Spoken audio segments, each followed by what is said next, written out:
Kev, good to see you, man. TimTim. Look at this. In the flesh. In the flesh, like grown-ups. Sitting at a table in Austin. Cheers, man. Look at this. We're together. Yeah. Love it. Happy holidays. Happy holidays. Happy early New Year's, I suppose. Was I supposed to shoot that? No. Sip it. This is quite good. That's sipping. This is sipping. Yeah. So this is something that I've had on previous random shows, but I don't think I've talked about it too much. This is Lalo Tequila. And Lalo Tequila, full disclosure, it's my first and only alcohol-related investment. I was first introduced to this at a fantastic restaurant here in Austin called Suerte. Excellent restaurant. And I feel like you've talked about this place before. it's great. It's Maybe I should go there tonight. an excellent restaurant. Was it hard to get in or no? Not too bad. Okay. And there is typically some walk-in available. They Okay. reserve some space for walk-ins. Sweet. And I went there for the first time with Chase Jarvis. Love You know Chase. Yeah. And I had not seen Chase in ages. He was coming in from out of town, wanted to do something Tex-Mexy, ended up at Suerte, and we wanted to have tequila because we both like tequila. Asked what the server most recommended, and he recommended something I'd never heard of, this Lalo. And I ended up really liking it, both of us. Bought a bottle. Turns out that the namesake, so Lalo, is the grandson of Don Julio. Oh, crazy. And this is additive free. It is matured in the plant instead of in barrels. So it's a Blanco, only Blanco. They don't sell anything non-Blanco. And they harvest from more mature plants. So for a lot of the larger scale operations, they harvest, one could argue, prematurely. And then they try to add a little razzle dazzle with additives and the way that they use the barrels. And instead of doing that, they're letting the plant do the work. So this particular tequila, for me at least, is a very clean drink. And I know this is a topic du jour, of course, alcohol, no alcohol. I certainly find a place for it. And then about 6 months, 9 months later, a year later, out of the blue, a friend of mine reached out who does a lot of CPG, so consumer packaged goods stuff. He's a genius when it comes to both operating and investing. He's one of the best I've ever seen. And he said, I'm not sure if you've ever heard of this particular brand, but would you have any interest in looking at Lalo? And I was like, yes, I would, because I drink it all the time. Yeah. And that's how it came together. That was going to be my question for you, because I feel like so many of us have had something that we've used in life and said, gosh, I wish I was an investor here. Like, have you done that with multiple companies? Has there been something where you said, this is so great, I have to invest? And then if so, what is your strategy to get to that point where you can become friends with the founder, talk about around? You are better at doing this than I am. You're one of the best I've seen. Back when Twitter was usable, sorry, but I remember Twitter, and you've used pretty much every channel available. You're very generous and sincere. When you find something you love, you share it. Add value first. Yes. Yeah. And you are able to get the attention of founders. Historically, I've seen you do this over and over again. And often I'll do that. So these days for me, if I find something, and I will sometimes look at either my credit card statement or the stuff I use the most and run down the list to see if there's anything I might want to invest in, for instance. And there are a few that got away. There are a bunch that got away, right? Like 1Password. I should have, and I knew the guys, and they ended up raising money maybe a year or two ago. $1 gajillion. They're it was massive. Great guys. Yeah. And I'm like, if I had just, and I didn't want to because it didn't feel right, but if I'd pushed just a little bit more, maybe could have done something. There are many stories like that I could tell. But these days, I would say I try to be helpful. So I will take something, and if it's good, I'm like, look, even if I don't end up being involved with the company, I want to help them out. The product's fantastic. So I might put it in the newsletter. I might mention it on the podcast, do something like that. Yeah, one of the things that you hear these stories every once in a while. I remember when Facebook was getting off the ground, Zuck wanted a mural painted. Do you know this story? And I do, but you should tell it anyway. The artist actually at that time said, don't pay me in cash, pay me in stock. And that's oftentimes a very good strategy where you say, hey, I might not have the capital to go invest in this thing, but I have a skill. And that skill is somehow going to be useful to this company. If I can make friends with them, then at some point, it's like, let's share the upside together. Totally. And you don't have to ask for a big, massive percentage, but you can say, hey, is there some options available that I can have? And that can work. I mean, for that guy, I think it turned him into like a billionaire or something like that, something crazy, at least several $100 million.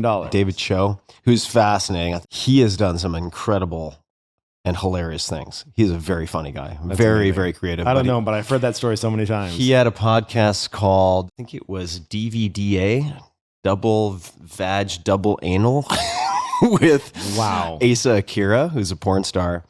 And it may have all been taken down, but he is a polymath. He's an incredible artist, incredible actor also. That could have been the name of your show. Remember when we tried to come up with names for your show? Instead of TimTim Talk Talk? Yeah, exactly. His close runner-up. We all have to make decisions. I saw a shirt, side note, well, I've had one sip of tequila and here we go already. I saw a shirt at a climbing gym yesterday which said, no solutions, only trade-offs. And I was like, that is actually pretty interesting to sit with. But on the advising front, because that's really what we're talking about, right? Where can people learn more about that? Because I used to point people, and maybe this is still a good reference. It's a little dated, but Venture Hacks used to have a bunch on advisors and super advisors. This is worth unpacking a little bit for folks. So if you look at, for instance, my track record, the vast majority of my lifetime earnings in startups have actually come from advising. And that's not to say that it's easy. That's not to say that times haven't changed, because certainly times have changed since 2008, 2009, 2010. But if you have a skill or you have a network or you have a platform, there are times when it will be appealing for both you and for a startup to have some type of trade for equity. Right. And Saka used to be fantastic at this before he became the Chris Saka and Marky Lights that we know and love today. Yeah. And taught me a lot about this. But you might look for, let's just say, I don't know how the landscape has changed. You could probably speak to this, but say 0.25%, right? So it's early. Yeah, like a quarter point. It means early. you've seen the company pretty early. Super early. And the way that that's de-risked for the company, or one way that that can be de-risked, is that it vests over a course of, say, 2 years. Right. So every quarter, a percentage of that basically becomes yours. Yeah. And the company can cancel at any time. Yeah. And that allows them, in a sense, to kind of try before they fully buy. Right. They get to see what results you can deliver.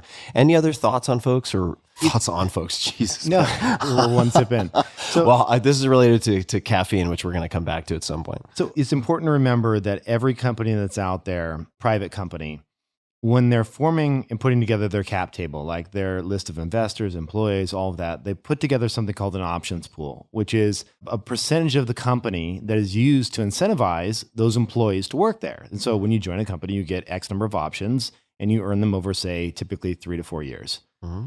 A part of that, most founders will set aside for advisors. And so these are people that are not compensated with money, but rather just stock. And so in my mind, what I always do when I'm forming a new company is I say, okay, I'm going to take 1% and I'm going to carve that into 10 roles. And then I'm going to go out there and find the 10 most impactful people that I can possibly find to help me change the outcome of this company. And you offer them a role and you say, hey, no fancy strings attached. So I never say, to be an advisor, you have to tweet X number of times. Like, screw that. Like, you want it to come from a place of authenticity. And so, and you're often doing this with people you know, right, presumably, right? Or you can find someone that you're just like, this is a really good match. Like, there's an AI company that I've been working with, and they needed someone that had a very specific expertise in a very small subset of a type of AI.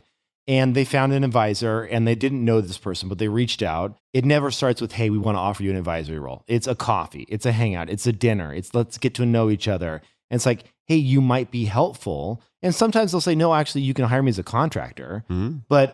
Or it's a mixture of both. You can say, hey, we'll bring you on as a contractor for 3 months and we'll give you an advisory role. So there's no perfect science here, but just expect to get some fraction of 1% of a company as an advisor. And your hope is that this turns into, $100, $200, $500 million company, and that becomes, a very lucrative outcome for you. Mm-hmm.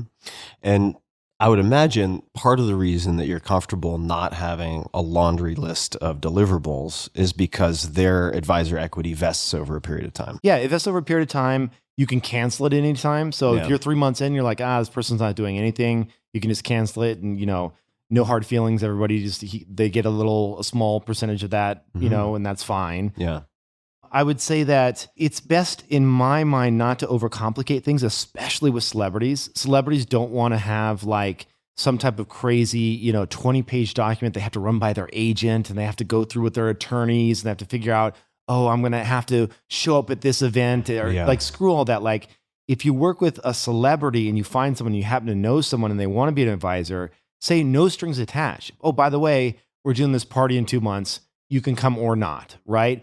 And oftentimes that actually frees them up to be like, I don't feel like I'm being used as a pawn here. Sure, I'll show up for a half hour or 45 minutes. And that's a win for you, right? You want them to speak from the heart when they're talking about a product.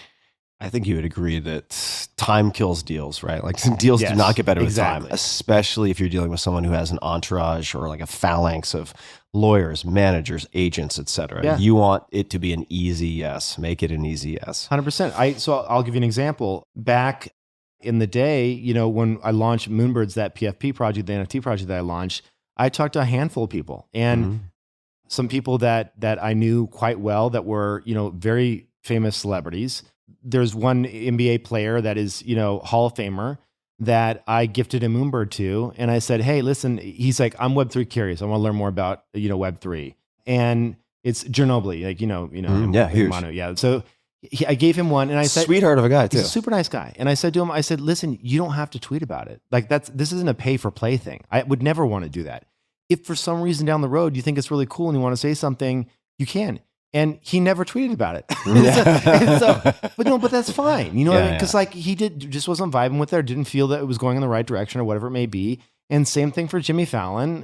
Jimmy was super kind, super nice. And he created a little parody account for his Moonbirds and was tweeting from it. And he was figuring it out because he wanted to learn Web3 wallets. He set up his own wallet. Yeah. He nested his own Moonbirds, meaning he interacted with smart contracts and $1. And it was because he was curious on the tech side. And there was no money exchange. There was nothing about, it wasn't about that. So that's the way I like to do these types of deals. And you tell me if this resonates with you. I would also think in terms of whether you're building a company or an advisor, who would I like to work with on multiple companies?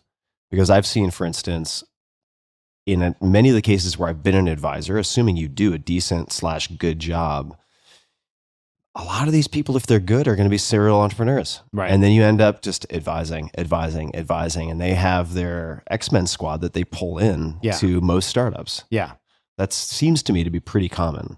Yeah, absolutely. I mean, I think there's certain domain experts when you think about like just strategies around different parts of your business where you say, gosh, I would always want this person in my corner if I'm going to go launch a consumer internet product. Right. And so you go back to those people, or if you don't know, like a great example is, I'm relaunching my podcast in January.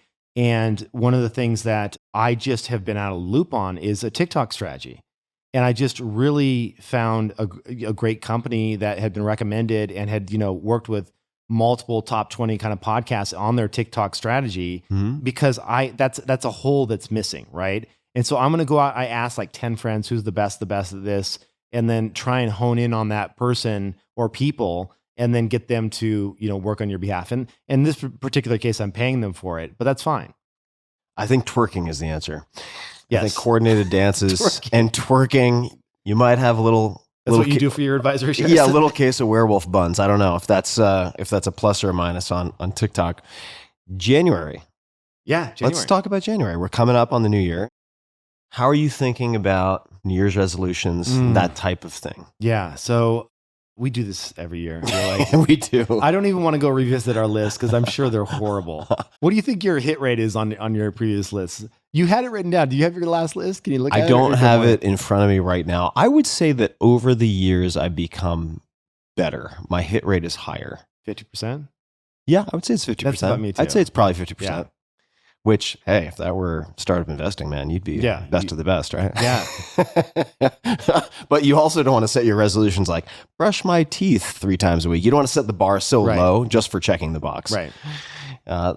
So I would say it's 50%, maybe a bit more than 50%. I think this year they're simple enough that I could actually get to 100%. Yes, that's exactly what I did. So this year for me, it's about less, but make sure I can try to get to 75 to 100% of them. So all right, mine are really straightforward. Last year, I went 1 month without drinking. Mm-hmm. This year, my therapist has told me she's awesome. And she's like, oh, you made it a month. She's like, oh, cool. Like, congrats. Everybody does that. And I'm like, she's like a little bit like a hard ass. And I kind of like that about her. Yeah. And she's like, no, go 3 months. She's like, that's when the real benefits start to show up, is at 3 months. And I'm like, could you, I mean, you could have said 2, but so she's at 3. I'm going to go 3 months without drinking. That's a big one for me. Daily meditation has obviously have been a big part of my life. I'm going to continue that trend. We can talk about Henry Shukman's new app too, which is going to be a big part of that. The Zen master that I study under is finally launching a new meditation app coming in January called The Way. And very excited to help him with that app in terms of like on the product side and just usability side. Obviously he's doing all the content. I'm not involved in it. I'm just an investor in it. But not involved in the content. Not involved in content, right? Yeah, I'm not a Zen master. But you've studied very seriously with Henry. Yeah, for a few years. You now. Introduced us. He's been on this podcast twice, yeah. And they're very strong episodes. So I encourage people to check those out. What makes The Way different? So the one thing about, as an investor, so I'm a part-time VC because I had this other, NFT and art thing that I'm working on as well. As a VC over at True, we are looking for novel ideas, things that haven't been done before. And the meditation app market is just completely saturated. Like there's who would want to build an app in that space? It's like, Calm's dominating, Headspace dominating, like, Waking Up, fantastic app for more on the depth side. I would say Sam probably brings together the strongest group of teachers, I would say, as a portfolio of meditation like teachers. A university of meditation. Yeah, exactly.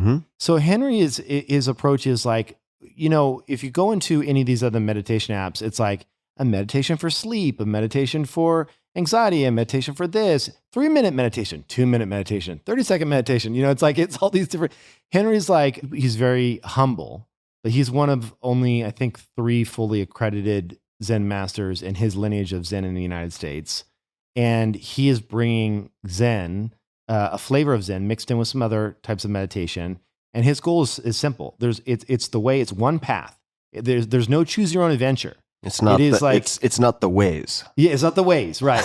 You can't branch off and do a body scan over here and then come back for a sleep meditation or a sleep story. Like, it's none of that. It is a singular path, and his goal is to lead you to some type of awakening moment sometime in the future. So it's for those that are like, okay, I've tried the other meditation apps. I want to go deep. I want to get really serious about this. So I can't tell you when it's going to launch. They're in beta right now. I can tell you that thewayapp.com is going to be the place where you can put in your email address and they'll let you know when. You know what we can do for your show notes? Let's put a beta link, because I think you can have up to 1,000 testers. Let's put it in your show notes and get a bunch of people testing it out. Lovely. Yeah, we'll put it tim.blog/podcast. And you put a little bit of cash in too, which is great. I did, which was going to be what I was going to say next, which is this is my first investment in a meditation app and my first investment in any type of consumer app in a while, in fact. And that's based on my interactions. Since Evernote. Which that wasn't a bad thing. That was certainly not, it didn't turn into the 1,000x, 10,000x return that I would like. They've turned it around. Yeah. It's a good product again. It is a good product.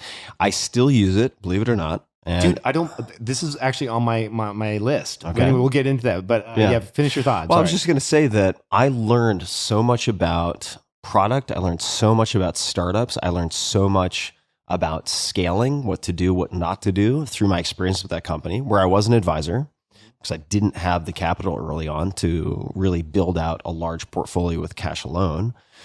And I was able to request, this is not a small thing for me, I was able to make requests of product changes directly. It's amazing. That lifeline to the CEO. That lifeline to the CEO and to the product team. For me, selfishly, if I'm using an app every day, that makes a difference to my quality of life. So I do not regret it. And part of your calculus, if you're going to be involved with early stage, has to be, I think, the assumption that the vast majority are not going to return what you hope they're going to return. That's nine out of 10 fail. That's just part of a power law distribution. Great book, by the way, Power Law. So New Year's resolutions. What are your what else do you have, and do you have a date? I'm just going to hold your feet to the fire a little bit for your 3 months. Have you decided on a start date? Oh, so I'm going to invite you to this. My birthday's in February, and you're invited. I got really lucky to get to know the artist Sohn, Sohn. Do you know Sohn at all? Have you listened to his stuff? Oh, so good. So Sohn has become a nice friend, and he agreed to come play my birthday party for like 30 people. Amazing. And so he's going to fly out. He's in Spain right now. He's going to fly out and play. And I got to have a couple drinks there. We're going to have a little bar together. Yeah, that would be you'd be failing before you started. Exactly. If your first day were the day before your birthday. Yes. After my birthday is when I'm going to kick this off. So that'll be good. But yeah, so really quickly to hit on mine. So no drinks for 3 months, daily meditation, no brainer. I want to organize my brain. I want to in digital form. And so this is what's really interesting. In the last 3 months, multiple note-taking apps have enabled AI. And what they're doing now is they're saying, screw knowing where your notes are. Ask questions of your corpus of data. So it's changing into a world where you can just enter all the data, enter all of Tim's brain into some place and say, hey, what was that one note I had that one time when I was at that Mexican restaurant? And I think it was about cat beds. Like, and it will literally serve you up that note based on the AI and its crawling abilities. And I think that's just fascinating. So Notion has added that. There are 3, they call them second brain note-taking apps that are really 4 that I'm considering. I'm still working through all of them to see which one I like the best. My candidates are Notion. Craft is amazing. Craft is a really beautiful note-taking app. It's a little bit more about, here's the current day, start taking notes, and then you can interconnect the notes and do all kinds of fun things there. Is it spelled like the dictionary word, spelled like craft cheese? Yes. No. C-R-A-F-T. Yeah, craft. Obsidian is another one. Have you heard of Obsidian? I've heard of it, or maybe I just like the name. It's more like graph-based interconnected notes, like all these backlinks, tying together thoughts and ideas, kind of my brain. You've seen these cloud mappings of interconnected notes. Note-taking apps and services, also a very crowded market. Very crowded. And capacities is the last one I'm looking at. I'm leaning towards Craft. I think that's probably going to be my go-to. It won App of the Year last year on iOS. Okay, and it's pretty fantastic. So, and I will say in that list, and still actually, I think the largest market share, barely beating out Notion, is Evernote still. And so I installed Evernote, the latest version. I'm like, damn, this is actually a lot better. I thought for a minute there it was going to go under. I was like, because it traded hands a little bit. There was a little bit of drama there. Yep. But got overly diversified, overextended. Yeah, but it's quite good. They've revamped the app, and it's nice. So that and launching my podcast, and so just keeping it simple. Launching the Kevin Rose Show, which is kevinrose.com. If you want to sign up, I'll let you know when it launches. But I got some great guests lined up for that show, and taking it seriously, building out a real studio, doing it professionally, professional editors, the whole thing. So it's gonna be great. It is gonna be great. I can't wait to see. I want to keep it simple, what the roster looks like. Not 10 things, but like just like 3 or 4. Yeah. What are yours? Mine are, and then I'm going to come back. Don't worry, folks. It's not going to consume the whole show, but I want to ask you a question about AI. So I'll preload that in your head, which is, where do you think people will compromise their privacy because of really compelling convenience where they might regret it? I'm just like, where they might click yes in providing access, where later they'll be like, oh, I really shouldn't have done that. So that's... I have two quick answers for that. Go for it. One, I think, is going to be photos. People believe that don't ever click yes to all photo access, especially if you've got dick pics. Or just like, wow. No, listen, I went there because a buddy of mine just got compromised last week. Look, I kid you not. I kid you not. So this is a true story. I'm not going to say who. I swear to you, Tim, this is a true story. My buddy got SIM swapped. Okay. Somebody took over his iCloud account, and he's got and my wife knows this, so I can say this freely. He's got a very beautiful wife, and he's a good looking dude. He's good, like, solid B, but kind of like us, like maybe B-, whatever. And he's got pictures of his wife like all in his iCloud, like and she's like, he's traveling a lot, and she's saying little ooh, little naughty. Yeah, Oh. and I'm like, dude, are you sending a little back, or because those are the ones, like, no one's gonna complain about your wife getting leaked online. It's like, are your pics gonna get out there online? And it was a really stressful few days for him. I am sure. Honestly, not to judge anyone who's fond of shooting around dick pics, I don't understand how anyone ends up in that position. Yeah. I'm just like, don't do it. No, there are certain commandments. It's like that, thou shalt not send dick pics. Yeah. Just like the downside is so much higher than any possible upside. Right. Plus, look, maybe I'm biased. I'm just like, who was like, I don't think I have, the Shrek of penises, but it's like, I don't understand what the appeal is also. Well, that's because you don't like penises. I'm not, I don't have a collage of schwanzes made into a piece of artwork on my wall. Yeah. So maybe that's it. Maybe that's based on the team. I mean, it's for some people, that's kind of their, like, the way they flirt remotely and things like that. And it's not me. I don't do that either. But I think I'm actually doing a full episode on my podcast on dick pics, and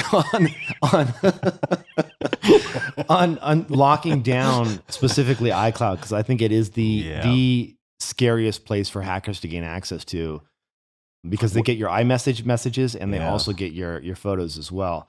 But any quick tips for folks? Just a little teaser. Yeah, here's a quick teaser. Number one thing you can do is that.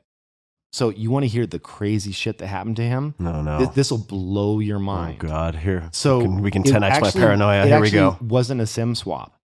So what happened is that Apple, as you know, if you forget your password, they have something called I forgot, which is like, you can go there and you say, I forgot my password, right? And it says, okay, well, do you have another device that you can confirm? No, I don't have another device. Okay, well, what's your backup phone number, right? And so you can reset that password with the backup phone number that you put into the system. That all makes sense, right? A SIM swap, somebody steals your phone number and they get access to it, and then that's how you get compromised. Their SIM swaps are getting harder to do because some of the big providers have caught on, and they've tried to kind of like prevent that from happening, ask you more questions, all of that nature. Well, someone called in on his behalf to let's just say, because it was, you might want to bleep that out if they're a sponsor at some point, but they called in, they faked like it was him, and they didn't ask for a SIM swap. What they asked for, they said, hey, can you forward the phone number just for an hour to this other number because I need it forwarded. Wow. So normally this it was straight social engineering. No, but it was straight social engineering. But listen to this. Normally a forward wouldn't work because a text message doesn't get forwarded. Only calls do. But you can go into Apple and you can say, I have auditory problems. I can't hear. Can you call me with the security code? So they did a quick forward. They called. It didn't go to his phone. It went to the hacker's phone. Apple read the security code to them via audio. They put it in, compromised, reset it, changed his phone number, compromised, download all of his data, and then tried to blackmail him to get his data back. Oh my God. Okay, so in terms of teasers for... Yes, teaser, number one thing to do is that you want a cell phone provider where there is not a phone number to call and it's really, truly securely locked down. Your best provider for that in the United States is Google Fi. And what you do is you don't set it up with your Google account. You create a brand new Gmail account that no one knows. TimTim Secure 8537 at gmail.com. You just doxed me so hard. Exactly. And then you two-factor the crap out of that. Turn on Google's advanced protection there. Then you sign up for a Google Fi account, which is a brand new phone number. Then you tell Apple that is your backup phone number, because Apple can still service your main number, but only use that backup number to reset passwords. So there's no possible way anyone would know that backup number. And so it's a whole thing. There's more steps to it than that. You know, you get hardware keys involved, like Google's Titan key, which is the most like hardcore of the USB-C, keys, hardware keys. It uses one of their Titan chips, which is legit. It's a whole thing, but it's scary. Yeah. Terrifying. Time for me to double down. My phone has been acting funny recently. It's making me spooked a bit. It scares the crap out of me. Yeah. It's like my phone has been acting a little funny and I'm like, weird. You know what sucks too is I've been going to WhatsApp more and doing that 7 days, like delete all my messages. Because honestly, there are tell me if you feel this way. I know you feel this way because we have these conversations on text. There are things that you say with your friends that you're just like, if anyone read this out of context, I would seem like the most insert whatever. Every person who uses group threads, if you are remotely interesting, or if you're funny, yeah, you're all fucked. Like if anything were made public, everybody's screwed. The number of like jokes I've made that are not something I would want the world to see, but are all in good fun and just amongst friends. It's like in the thousands, right? Yeah, and if that shit got online, I would deny it all. I didn't write that. AI did. The AI. But yeah, it's tough. So anyway, this is actually really good tequila. It's really smooth. So on the AI front, real brief.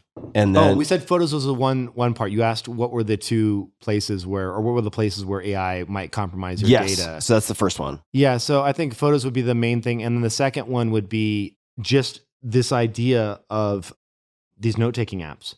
Because if you're journaling, like for me, I have, a fantastic therapist and I journal all of that, right?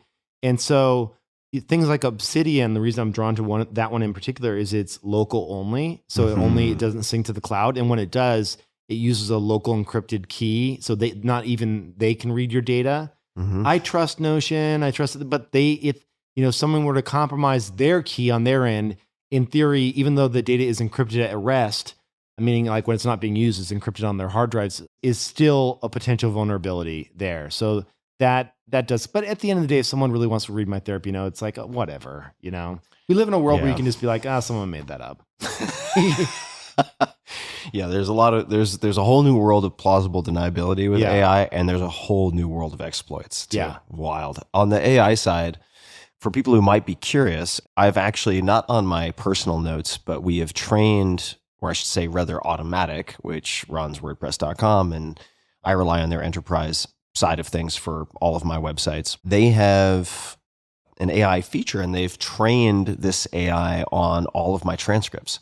So if you want to ask questions of 700 or so transcripts of the Tim Ferriss Show, you can do that. Yep. The results in a lot of cases are surprisingly good. There's several startups working on this. I saw one that actually indexed your show, and if you ask a question of it, will return the clip in which you said the answer to it, which is amazing. I've seen this. I was thinking the other day about, a great startup that I don't have the time to build would be a podcast app that, imagine this world and tell me if this is interesting to you. So it trains on all of your data. I'm listening to Tim Ferriss Show. I'm halfway through an episode, and you mentioned something that I don't understand or I'm just not familiar with. Well, let's just say ayahuasca for something random, okay? And I hit pause, and I hit the Tim AI button. Now it's trained on your voice, so it can respond in your voice. And I say, Tim, what is ayahuasca actually? Before we continue the show, and you respond, you say, well, ayahuasca is this, and I talked about it in episode number 12, blah, blah, blah, and also number 27. And here's a clip of me saying this, and then you can rejoin the stream of the podcast and continue. So it's almost like you show up as a coach mid-podcast for any questions I have about that show, so I can pick your brain, and also as applied to your books. So I could go into your entire corpus of books that I have and ask questions of that data as well. That has to be the future, right? Yeah, that's interesting. How do you feel about that as a content creator? Does that make you a little uneasy? It doesn't make me uneasy on a content level, because I operate from a place of abundance with my stuff, because my stuff is so dense. Right? It's not dense necessarily in a bad way, but it's like I could talk about the content of, say, one of my books for hours on dozens of podcasts and not come close to exhausting even 20% of that book. So I'm very forthcoming with that. The one flag I would say that I have for that particular example is that if it's my voice and so on, and this is going to come up a lot with AI, what is the indemnity? What does liability look like? Right. If someone uses an AI and they're like, well, this Tim AI told me that I should do A, B, and C, or that I should, it's X, Y, and Z. 0.0001, you hope, % chance they get it wrong, and then as applied to something dangerous, right? Because that could be like telling you from the 4-Hour Chef how to, make runny eggs the wrong way. Who cares? But like, it's like, telling you to take the wrong supplement dosage is a whole nother can of worms. There's dangerous, and then there's just opportunity for scammers. Right. Right. Well, that's happening regardless, dude. Well, it is. Tim's going to be calling me out in no time. well, not just on the AI kind of social engineering side, but for instance, we don't have to spend a lot of time on this, but there are people called career plaintiffs out there. Unfortunately, I know what this is. But for instance, there will be a law firm. What they do is they file class action lawsuits based on a couple. And like, Barbara and Bob Jones are the couple that they work with all the time. And they're like, hey, Barbara and Bob, Subway Sandwiches is selling 11.5-inch subs, but they're calling them foot long. Go buy 2 of them and then complain with us, and we'll file this thing and we'll give you 10% of the upside. And I think that some of these AI models will provide a nice, juicy bite of the apple. That was actually a real lawsuit, by the way, that you're mentioning. Oh, I know. Yeah. Oh, I know. But we won't get into the details of why I know that. Oh, God, the U.S., man, some of these things, it's just astonishing that the rules provide for some of these creatures to exist and profit. Coming back to New Year's resolutions. Yeah. We had a nice big boomerang on that. Mine are, I would say, simple, not necessarily easy, as is true with a lot of things. The first is minimalist delegation. And what that means to me is delegating the why and the who, but not necessarily the how. So I think my predisposition is to be very detailed when I delegate various types of tasks or projects. Mm-hmm. In other words, what I would like to do more of is, here is at the simplest level, 5 words of what I want to do. Mm-hmm. Figure it out. Right. And you can handle all the specifics. You should know that we should have at least 3 bids if we're putting something out that's expensive. ...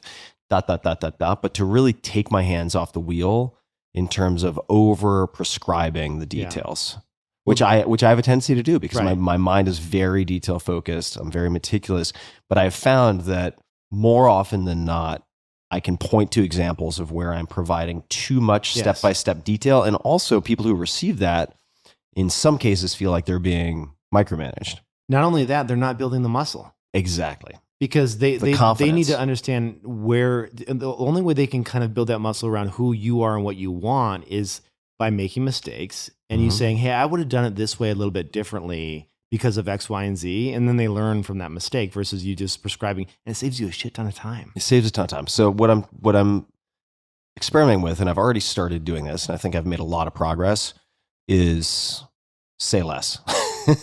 Say less.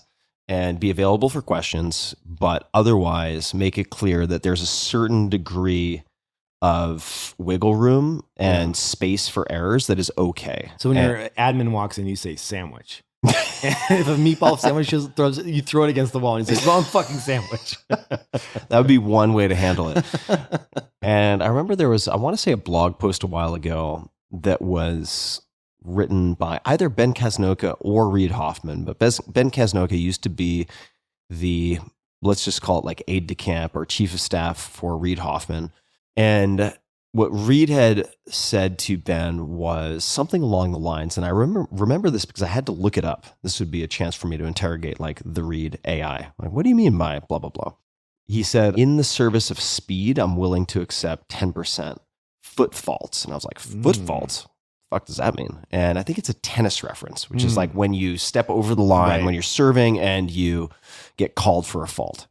But in the service of speed, basically the way I interpret that is you can get 10% wrong. Mm-hmm. Ideally, it's not really expensive, catastrophic stuff, but I'm willing to accept a 10% error rate in the service of speed. So I'm trying to think about it along those lines because there's so many things that are either reversible or inexpensive where it doesn't really matter. Yeah. Doesn't really matter. You're better off making sort of wrong decision and then right decision and doing both of those quickly because you course correct than taking a ton of time to deliberate in your mind when oftentimes you don't even have complete information. Right. You don't know. But also, like, imagine you get that down to 5%, the extra effort required. What is that doing to you as a burden? Yeah. Versus just letting go a little bit and letting those faults happen. Yeah. And it's got to be a little bit freeing. Yeah, totally. Question for you, because I thought you recommended at some point this book to me, and I have 2 or 3 friends who have recommended it since. The Surrender Experiment. Yeah. Are you still a fan? Michael Singer? Yes. Yeah, I'm still a fan. Could you say a little bit about it? Because I don't know if we've ever talked about it on the podcast. Yeah, I mean, I haven't read it for probably 2.5 or so years now, but Michael Singer is, I don't want to say, spiritual guru or more just kind of like a salt of the earth type guy that has figured out that surrender is kind of the ultimate freedom. Like this idea that you can just release and let go puts you more in the present moment than pretty much anything else. And the whole book is around how when stuff comes in, it doesn't hit you. It doesn't hit and stick. So like to hit and stick and marinate and fester is not surrendering. It's like it's letting the energy build and bring you down oftentimes. And the book is framed around this idea that the more you can let go, the more freedom there is, the more happiness there is. And as Henry Shukman put it, the freedom comes from not the tight grip on reality, but the slow finger by finger letting go of that grip. And part of the appeal for me as it was described to me, I have not read the book, but a very close friend of mine is reading it right now. And he has a course, by the way, that's fantastic. Okay. It's on Sounds True. It's a video course, and it's quite good. It's a video course. Yeah. Did you watch is it necessary to watch the video? Or is I it just like, he's a quirky personality and he's great. He's great on video. He's just like really funny. Yeah. And it seems like that book at least is his personal story, which automatically makes it more engaging for me. 100%. Hypothetically. All right. So yes, letting go. So the minimalist delegation. And the second point is actually related to that. That is in a sense, letting go. Quick creative collaborations is the second one. I only have 3 things. It's minimalist delegation, quick creative collaborations, and then physical reboot, which is pretty straightforward to me. Again, it's simple, but not always easy. Ooh, we got to get into my physical reboot here in a minute. Yeah, we're going to talk about it. So quick creative collaborations. This is an area where you have seen me actually kick the tires quite a bit in the last year with Cock Punch, which, by the way, there's a ton coming with that, which is going to be a big surprise to a lot of people. But I have done a number. Buy Cock Punch. I'm taking notes real quick here. Buy NFTs, Tim Ferriss Cock Punch. That's right. Hashtag advice. to the moon. No, not financial advice. Jesus. Oh, that was AI talking. I didn't say that. In the process, using this NFT project way back in the day, which is when it launched in December of 2022, I guess, as a vehicle through which to do creative experiments, right? Emergent long fiction. That was kind of the whole point. I've walked the talk in the sense that since then, and a lot of this has been invisible, but it will soon be visible. I've done creative sprints in, say, upstate New York with some of the top D&D and Magic the Gathering artists, or I should say people who have done amazing, iconic work for those brands. Yeah. Doing character design and concept art. How's that felt to you? It was so much fun. It was so much fun. And I have had this narrative that I'm a better IC, right? Individual contributor. I'm better as a solo operator. And that in some sense, I think because I've heard from some publishers and so on that I'm a bit of a problem author because I'm very, very, very unwilling to compromise quality. Like I am unwilling to compromise quality and I'm very meticulous. And so if somebody's not on that same page, I'm a problem. And so I developed this narrative that I was just prickly and difficult and didn't play well with others. How much of that do you think is true? Have you ever done a 360 review? I have done a 360 review. The feedback doesn't usually, I wouldn't say it supports that narrative. And in this particular case, gathered all these folks, had some writers as well, which I thought was going to be harder than the art side because I can step back and say, you are all much better at art than I am, but I have an identity as a writer. And it was great. I had 2 writers, 3 artists, and had an absolute blast. The output was spectacular, which I haven't made public yet. And that emboldened me to do more and more experiments. And so I can't talk too much about it right now, but I am actually working on my first book project in 7 years, 8 years. And I'm doing it with a collaborator, which I thought I would never do in a million years. Okay, wait, you got to give us a little more fiction, nonfiction, nonfiction. Fantasy. This is OG TF style. 5 hour. no 5 hour, Okay. but very dense, hyper tactical. Not dense, like very rich. In other words, it's not a bunch of fluff. I'm not turning a blog post into a 300-page book, right? Like you're going to want. Can you tell us what it is? I can't. I can't. Can you give me like a genre? I can't really give you a genre. What I will. It's not a cooking book again. It's not. I think everybody got their fill of cooking with that. I'm very proud of that book, but holy shit, that almost killed me. No, I'm not doing that again. Okay.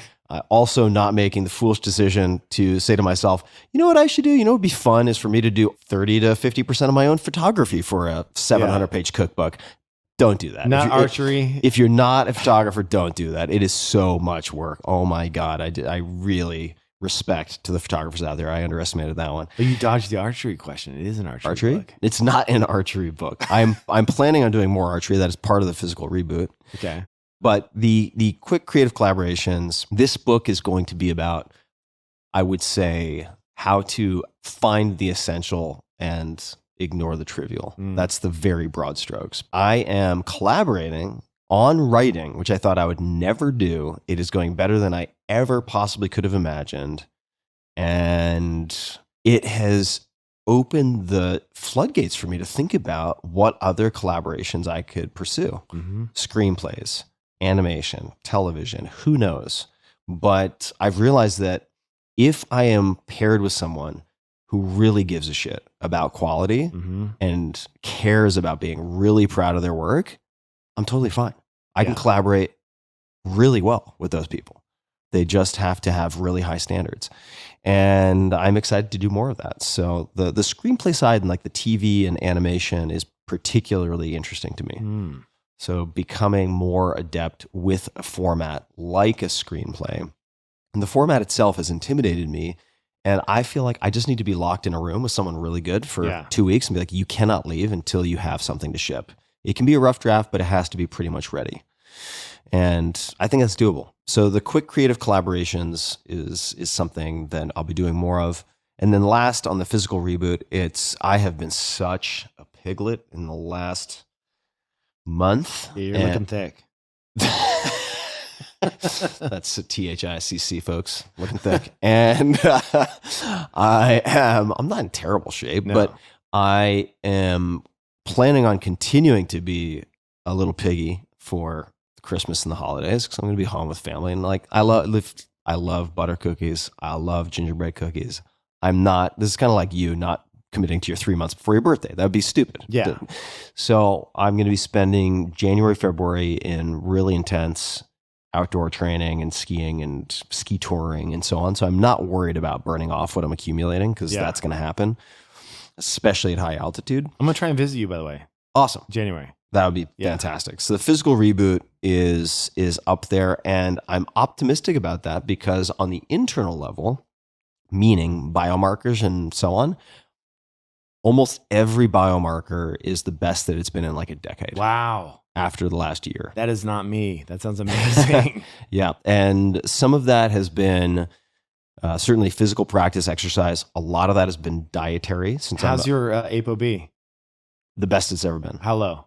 I can't recall offhand. Okay. It's with 20s to 30s? I mean, it's within the aggressive ATIA target range. AST, ALT, fine? Oh, yeah. Those are always fine. Homocysteine, always good? Homocystine's always fine. Okay. Yeah. My liver enzymes. What have been your issues then? What was that? What are your issues? What did you correct in your blood work? There are a couple of things that I've corrected. So I have historically high uric acid levels. Oh, but you're on allopurinol then? I'm not on allopurinol because I had a reaction to it, which can be very dangerous. Yes, it can. So I'm on something called Uloric, which is fine. And it's actually a cleaner drug, I think it is. People can, there's a bunch of debate around it because there were some smaller studies that were arguably poorly designed that did some type of head-to-head and it got poo-pooed. But Uloric for me is a good option. Not medical advice. Talk to your fucking doctor, please. I don't play one on the internet.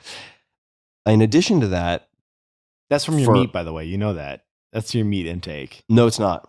Are you sure? Yes, I'm Because sure. typically uric acid, they used to call it the king's disease, right? Because it causes gout. And it was from like wine. It's and considered a disease fats. of apples. Okay, so the wine is more interesting. Okay. So yes, people associate it with, if I'm not mistaken, purines, and it gets associated therefore with protein intake also. But there's a blog post. It's easy to forget. I have 1,000+ blog posts, which actually bridged the books to the podcast. It's easy to forget that connective tissue. 1,000+ blog posts. One of them is called something like The Hidden Chapter from Good Calories, Bad Calories. Good Calories, Bad Calories book. Great book. Gary Taubes. And one of the chapters that ended up on the cutting room floor was about fructose and how which is anti. Right, which also ties into uric acid. Yes.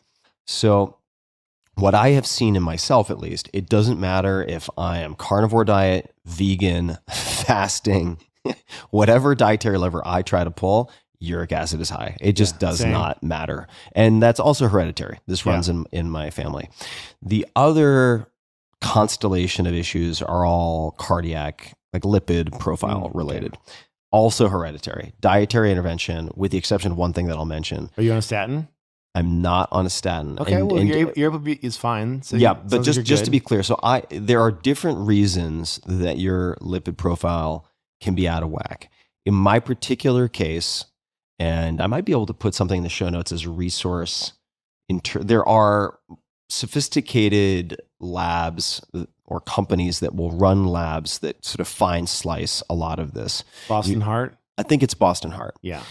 And then you need someone to interpret the tea leaves, obviously, in which case you need a very competent doctor. In my case, I'm a cholesterol hyperabsorber. More accurately, I'm a sterol hyperabsorber, which means I can also absorb a lot of sterols from, say, plant matter, which is why automatically, if you reduce meat or eliminate meat, it doesn't mean that your cardiac and lipid profile will improve. And you actually see a lot of folks for which it goes the opposite direction because they end up consuming a lot more refined carbohydrates. Their fasting glucose goes up and they end up with a whole host of issues, in some cases associated with fructose, right? Like, oh, agave nectar, brilliant. Well, maybe not so brilliant. And for that reason, in my case, I'm taking ezetimibe. Actually, I'm taking something called Nexlizet, which is absurdly expensive. Welcome to the United States in this case, but it's a combination of ezetimibe and something called bempedoic acid. Ezetimibe, very well researched, pretty well understood. Bempedoic acid, a newer player on the scene, but very interesting. And the combination of those two, plus the Uloric, are what got a number of biomarkers of concern. Not crazy.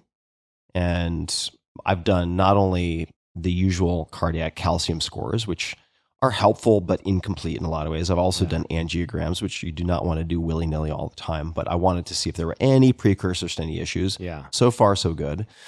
In my particular case, those things plus reducing saturated fat intake saturated fat makes a difference. The killer. Yeah, it makes a difference. It screws up all my numbers. It makes a difference. So in my case, if it would be a bad idea for me to hit the MCT smoothies, right? Right. So yes. Bulletproof coffee, bad idea for me. Also, the MCT, I don't know if it does it to you, but it... Disaster pants? Yeah. Risk goes up. Yeah. Risk goes up by about 10x. Yeah. If you're run to the bathroom with the MCT oil. Yeah. If you are thinking to yourself, in 2024, I want to shit my pants more often, I would recommend if you're constipated. Creatine, double espresso, and MCT oil, problem solved. Don't ask me how I know that, but you can guess. Don't have that right before you're driving to the airport for your international flight. Also, pro tip. So the minimalist delegation, fast delegation, embracing reversible or low cost possible mistakes. Yeah. Quick creative collaborations, and then physical reboot. And honestly, with the physical reboot, a lot of that is old news. The stuff that works. It's like kettlebell swings, zone 2 cardio, ski touring. Yeah, zone 2, which I'll get to very naturally with what I'm going to be doing, and in terms of hiking and ski touring and so on. Basics. I shouldn't say basics. The fundamentals are the fundamentals for a reason. Yeah. And just when in doubt, return to fundamentals. It's like weight training once a week. That is better than nothing. Once a week. And then the zone 2. But also for me, it's like 1 or 2 sessions of very, very hard technical Pilates to hit everything that I'm going to miss anyway, like medial glute and I'm getting back transverse to Pilates abdominis. in the new year, by the way. Yeah. And that's about it. Do less than you think you can do. If some of your goals are around physical reboot or recomposition, set the bar where you are sure you can clear it. Yeah. Right. So I wanted to talk to you real quick about, you mentioned the physical body reboot.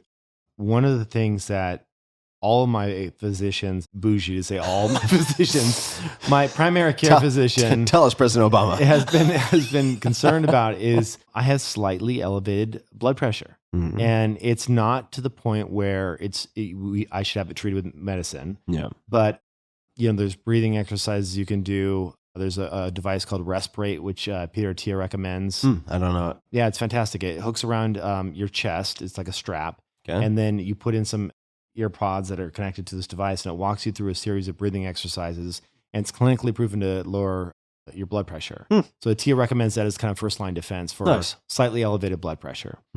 There is a device that is approved in the UK and the EU, and it's called Actia, and it's a horrible name. What?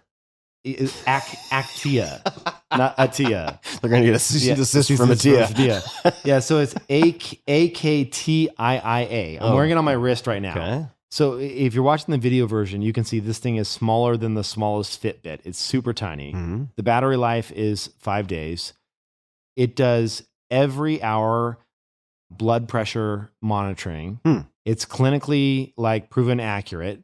And Attia is testing it right now in his lab with his folks there. It is not approved in the US. So what I had to do is I bought it online.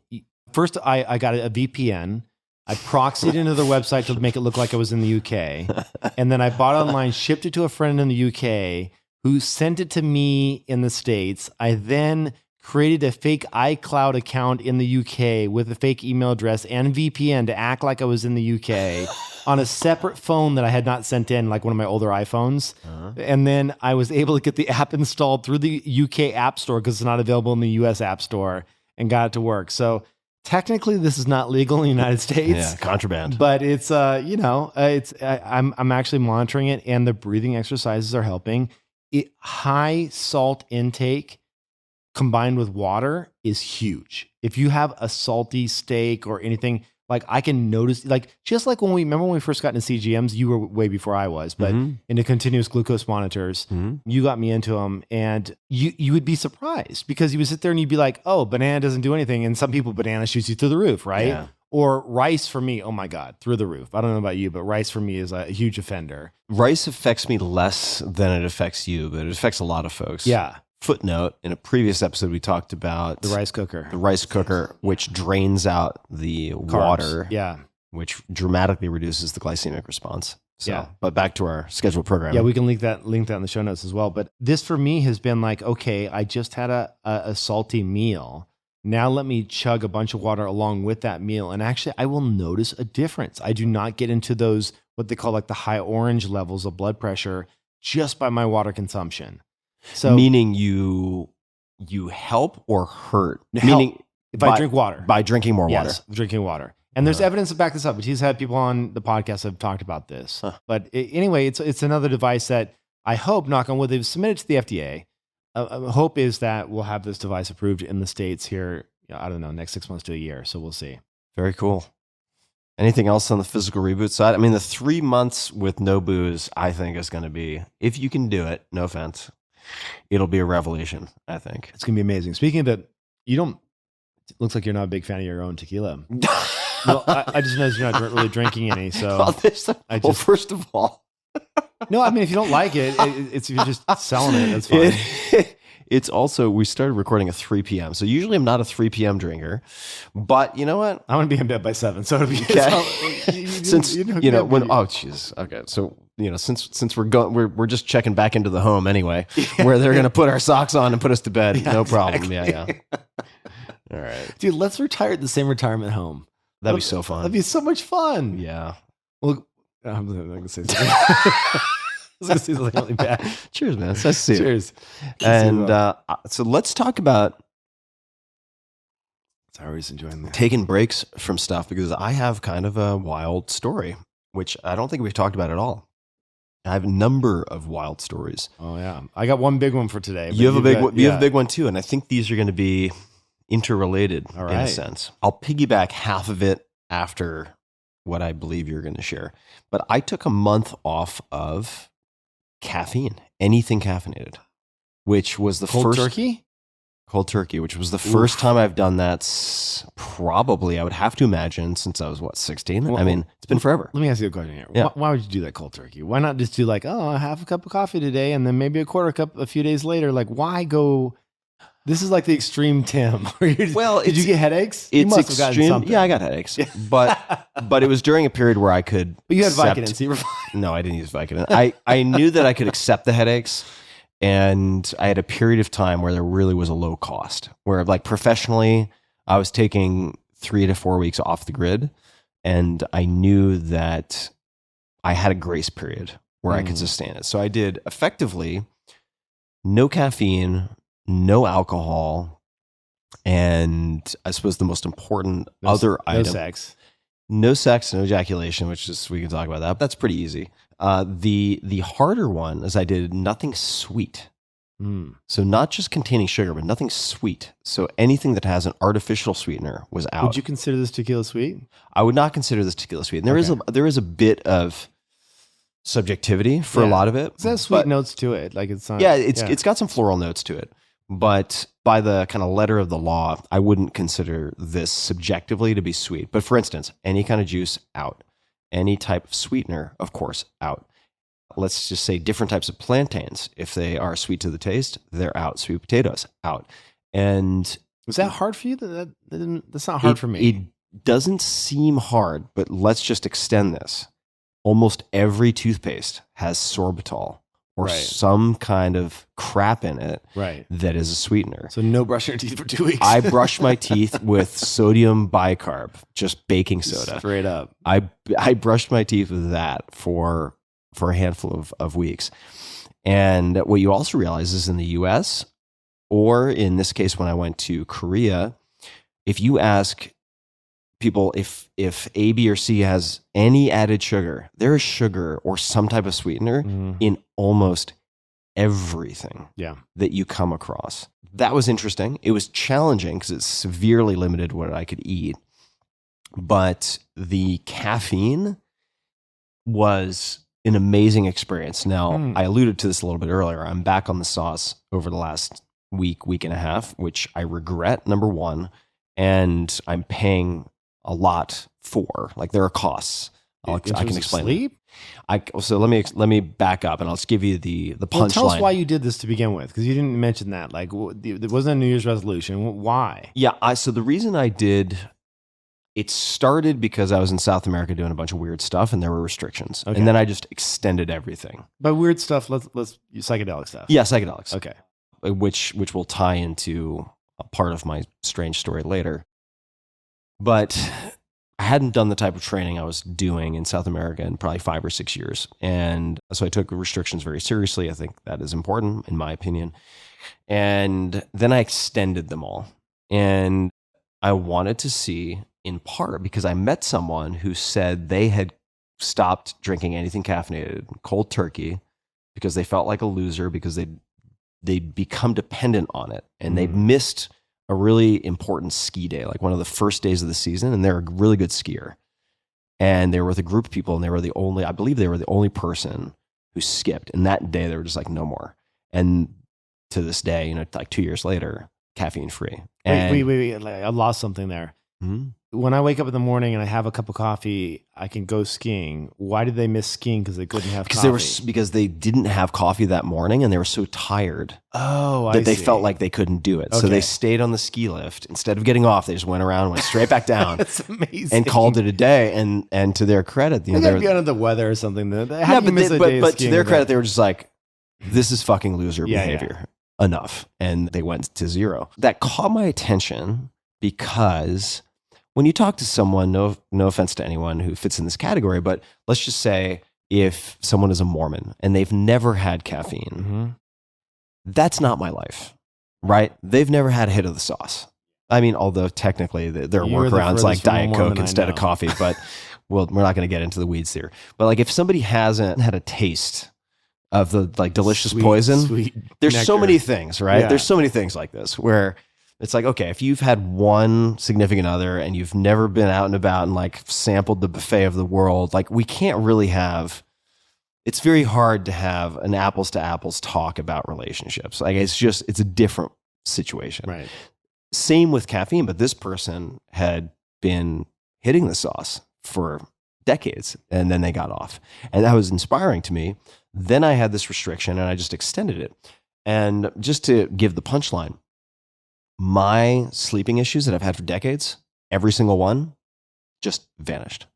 Best sleep of the last 20 years. Woke up wide awake every morning after the first, like, let's just call it like a week and a half. Had tons of energy and got a super high volume of stuff done.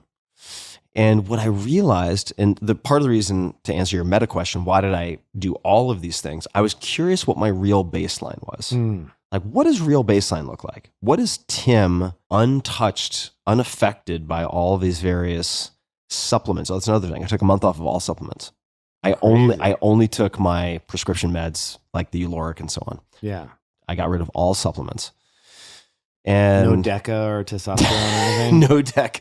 No, nothing. Okay. And I was very curious to reacquaint myself with what like the sort of pure baseline Tim is. And it turns out baseline Tim does really well. And why go back then? Why? Well, you got hungover. I didn't get hungover. I didn't get hungover. Because it's good after a hangover, a little bit of juice. So I also, before I went to South America, I listened to an audiobook which was called or is called The Easy Way to Quit Caffeine. And that is an extension of a brand that started with smoking. I think it's the easy way to quit smoking. And I know people who have literally multiple people who've listened to this.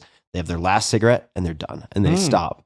So it's a little hokey, but that made an impact on me as well. I'll do that for January. I'm writing that down on my list. January, no caffeine. And now that I know I can do it, I'm definitely going to do it again. The reason that I got back on it, and this is, I'll actually add just a little bit of color. The first is that there were days without caffeine where I would say to myself, I'm tired. I really want a cappuccino. But I realized, because I interrogated it, I was like, well, I'm not allowed to have a cappuccino. Yeah. Am I really tired? And I came to the conclusion that no, I wasn't actually tired.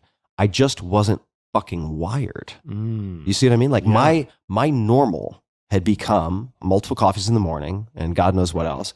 So I had taken as my baseline a default, wired sounds too negative, but like stimulated state. And when that was removed, the story that I conjured was I'm tired. But when I was unable to have the cappuccino and I went on to record a podcast turns out great. I'm like, okay, let me revisit this. I wasn't tired. I was just calm. Interesting. Crazy. Interesting. And why did I get back on coffee? Coffee for me, I've realized, is probably like alcohol for a lot of folks. And there's sometimes, I'm not going to lie. Look, let's be honest here. Like there are times when it's like, I want to take the edge off. Sure. Have a drink. Yeah. Right. But more often, because I don't drink that much, I use coffee as like a security blanket. When my life gets hit with something unpredictable or unpredicted and things seem a little out of control, or I'm not sure how I'm going to make it through something, like walking to the coffee shop in the morning and having that coffee, it's a life raft of consistency. Yeah. We saw this during COVID, right? Where people would line up at Starbucks for 3 hours to get a coffee because it was like the one semblance of normality. It's like a ritual, and there's also a high to it. So there's also a high. Yeah. So even though I realize intellectually that it's counterproductive, like when I am feeling, as I have been for a host of reasons that I won't bore people with, but just gone through a pretty challenging week or two, my response to feeling a little anxious is to want coffee, even though it increases anxiety. Now, are you physiologically? This is one thing, actually, we've known each other for a long time. I don't know the answer to this. I don't know that I've seen you do this. Are you an afternoon coffee guy at all? I don't know that I've seen you do mate maybe a little bit later, but I typically do not have coffee in the afternoons. Yeah. And I really try not to have caffeine in the afternoons, which I violated this week. So in the last like two days, or I should say let's just say in the past 7 days, I have violated that. And what I've realized, because I've run the N of 1 now, and there are a bunch of different variables, so I realize this is imprecise. It's not a perfect science. is that I can drink coffee and fall asleep. That's not the problem. But it disrupts my sleep architecture. Quality of sleep, yeah. I wake up after 3 days, very little time, 3 days of drinking caffeine. I wake up and I have circles under my eyes, like dark circles. Are you quantifying this in the sense of like, are you wearing an Oura ring? Do you have any other data where you're looking at it? I'm not currently capturing the data with an Oura ring, but I have in the past. Yeah. I've seen what it looks like. So I know that's the case. I'm falling asleep. My time in bed, if we're just looking at a clock, is fine. But I'm waking up tired. I hate that. And then what do you want? You want another hit. Of course. You want more of the sauce. Thing, a little juice. And there's a lot to be said for it. This is not to completely knock coffee. Like, I don't think for the rest of my life I'm going to be caffeine free. Yeah. But now I have a better awareness of what my baseline looks like, so I can return to that. So let me tell you something crazy. Yeah. This was before I met Daria, so I'm trying to go back in years now. So probably, let's just call it 15 years ago. I gave up coffee for about 6 months. 6 months? Yeah. That's legit. But I wasn't really that addicted to it. I was having like a cup every other day or whatever. And I went back. I remember I was living in San Francisco at the time, and I went to Ritual Coffee, which is a fantastic coffee place. Great place. And I ordered a tall, like single origin coffee. And I drank the whole thing. When you go 6 months without coffee and you have a full cup of coffee, you feel high as a kite. Yeah, super I high. was like 10x what I feel today with a cup of coffee. Yeah. Because your body just like, I mean, it is a powerful drug when you've gone without it for a while. Super powerful. Do you have any sense of how long it takes to like get that back? Like how long, have you done any research? Like to get what back? That initial like childhood high of like that first cup of coffee. How long do you go without before you get back to that? You like, I don't know. I will say on the opposite end, which is what I thought you were asking, how long does it take to develop a tolerance and experience with withdrawal symptoms? It is so fast. Oh, so fast. And one day, if you go without coffee, so for fast. serious coffee drinkers will be headaches. Well, I would say furthermore, if you stop drinking coffee, and I'm using coffee as a bit of a scapegoat here. Like, I love coffee, but if you go without caffeine and then you get back on caffeine and you're on it for 2 or 3 days and then you stop again, my personal experience is you are going to feel withdrawal symptoms. And that is unlike most other drugs. It is a powerful, powerful, powerful drug. Yeah. Right? Like, I'm not recommending this, but hypothetically, if you were to like smoke cigarettes for a few days and then stop, you're fine. Yeah. No problem. You're not going to have a headache the next day. But with caffeine, it is an incredibly powerful drug. And I think that's in part because it is often disrupting sleep architecture. That's my vote, at least. One question for you. One of the things that I have yet to try that I've been really curious about is I know that there are cultures, I can't remember, I'm going to screw it up. I don't know if it's like an Inca or I can't remember exactly which culture it is from Mexico that did high dose chocolate, almost cacao. like a cacao ceremony where they drink like this like super purified cacao, like insane amounts of caffeine, and they like reach these kind of spiritual states. Have you ever heard anything about that? I haven't read reports, but I know that, for instance, I want to say in some places in Mexico, certainly in Guatemala, you have cacao ceremonies. I don't know. I was invited to one time, a cacao ceremony. So I don't know how much. I don't know the historical record, right? I don't know how much of these things were used 100 years ago, 1,000 years ago. There are many new practices that have created the narrative of age-old use, right, for a veneer of credibility when in fact things were very different 1,000 years ago. You have to imagine cacao was a staple. Cacao's been around for a while. So in the case of cacao, my understanding is it contains theobromine, which in and of itself is a fascinating word. So theobroma, theo like theology, broma food of the gods, theobromine, which is pharmacokinetically is very, meaning just if you were looking at the graph of peak and half-life and so on, it's quite different from caffeine is my understanding. Is that the vasodilator of the plant? What causes, because I know like cocovia, for example, are you familiar with that supplement?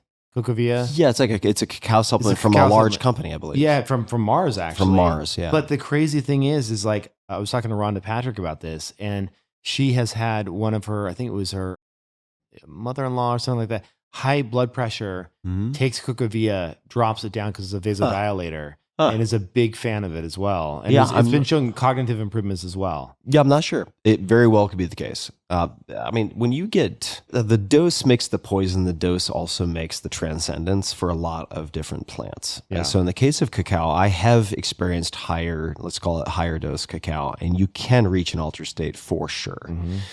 I'm going to caveat what I'm about to say with the do not ever do this warning, but for instance, there are plants that at high enough doses are absolutely psychedelic, which I would never recommend because you can die. Let me repeat that. Fatal risk. So do not try this at home. But tobacco, as an example, has a very rich history in South America and elsewhere, but especially in South America, where high doses of juice have been consumed. You have every mode of administration you can imagine has been done and is very common down there. There's a book by Johannes Wilbert, which is titled along the lines of tobacco and South American, or tobacco in South American shamanism. It is very dense. It reads like a PhD dissertation. But when you consume pretty much through any route imaginable enough tobacco, you can experience the psychedelic experience. Can I tell you a story about this? I've had this.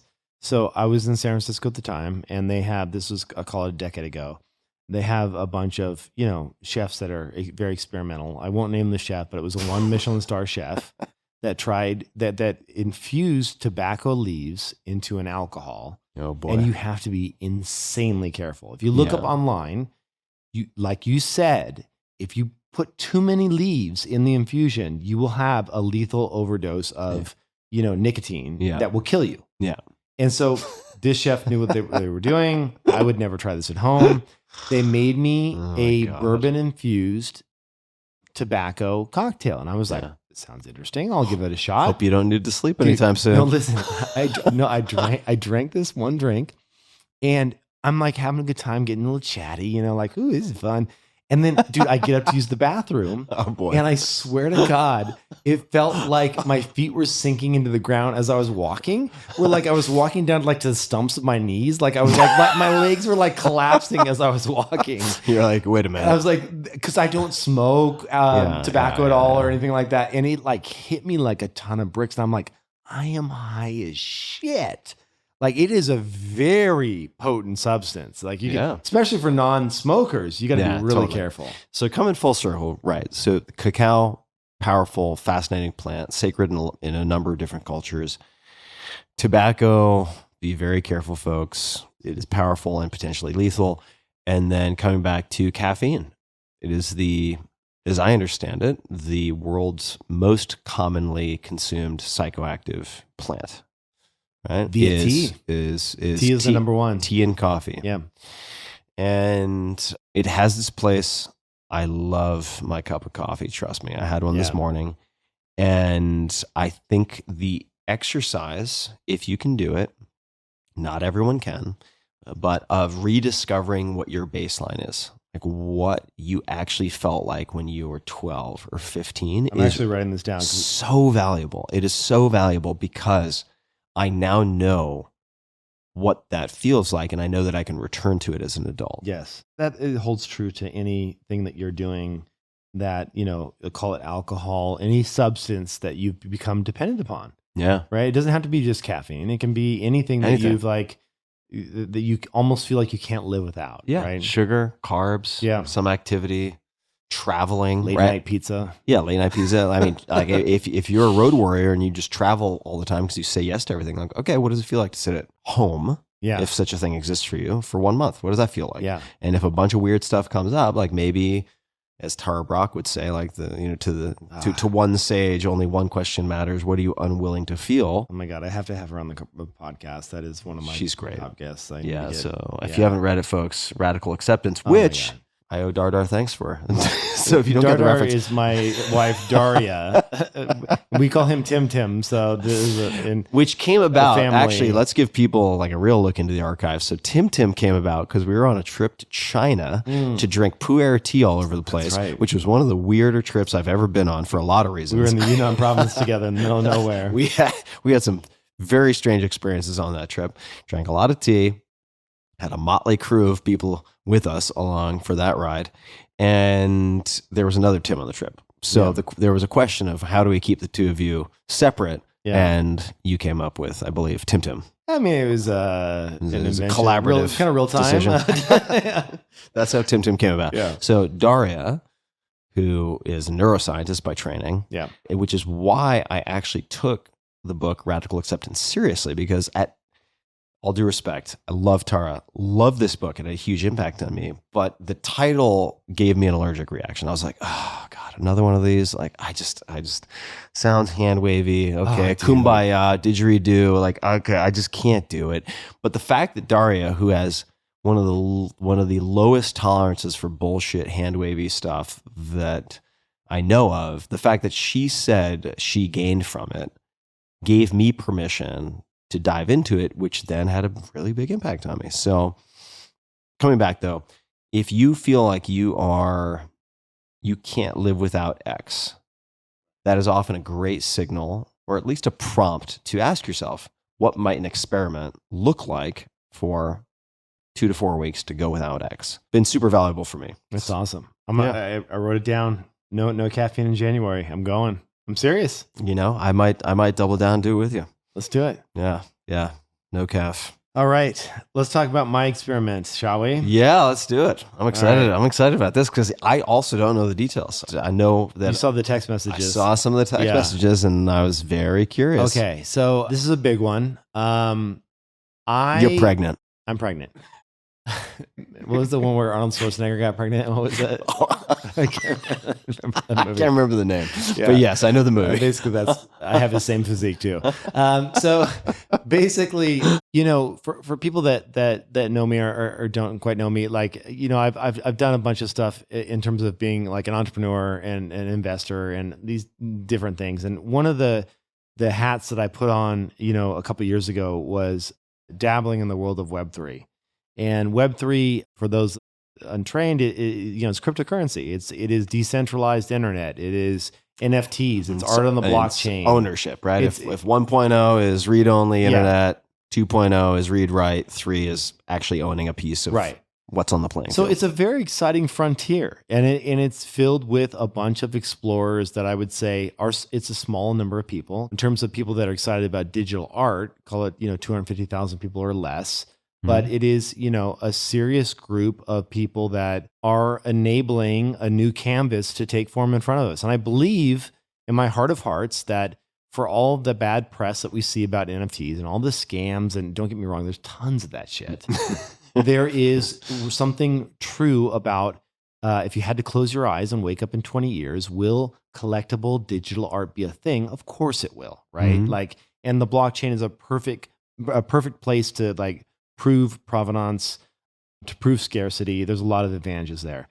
Long story short, I launched something called Moonbirds, which was a PFP project. I remember the text I got on the day of that launch. Oh my God. Yeah. So we launched this, collectible NFT, and it skyrocketed way beyond what we had ever thought. To give you all a sense, from launch to 1 year in, over $1 billion has been traded in Moonbird's NFTs. That's so wild. And I did not expect that. I really didn't. But with that comes trading.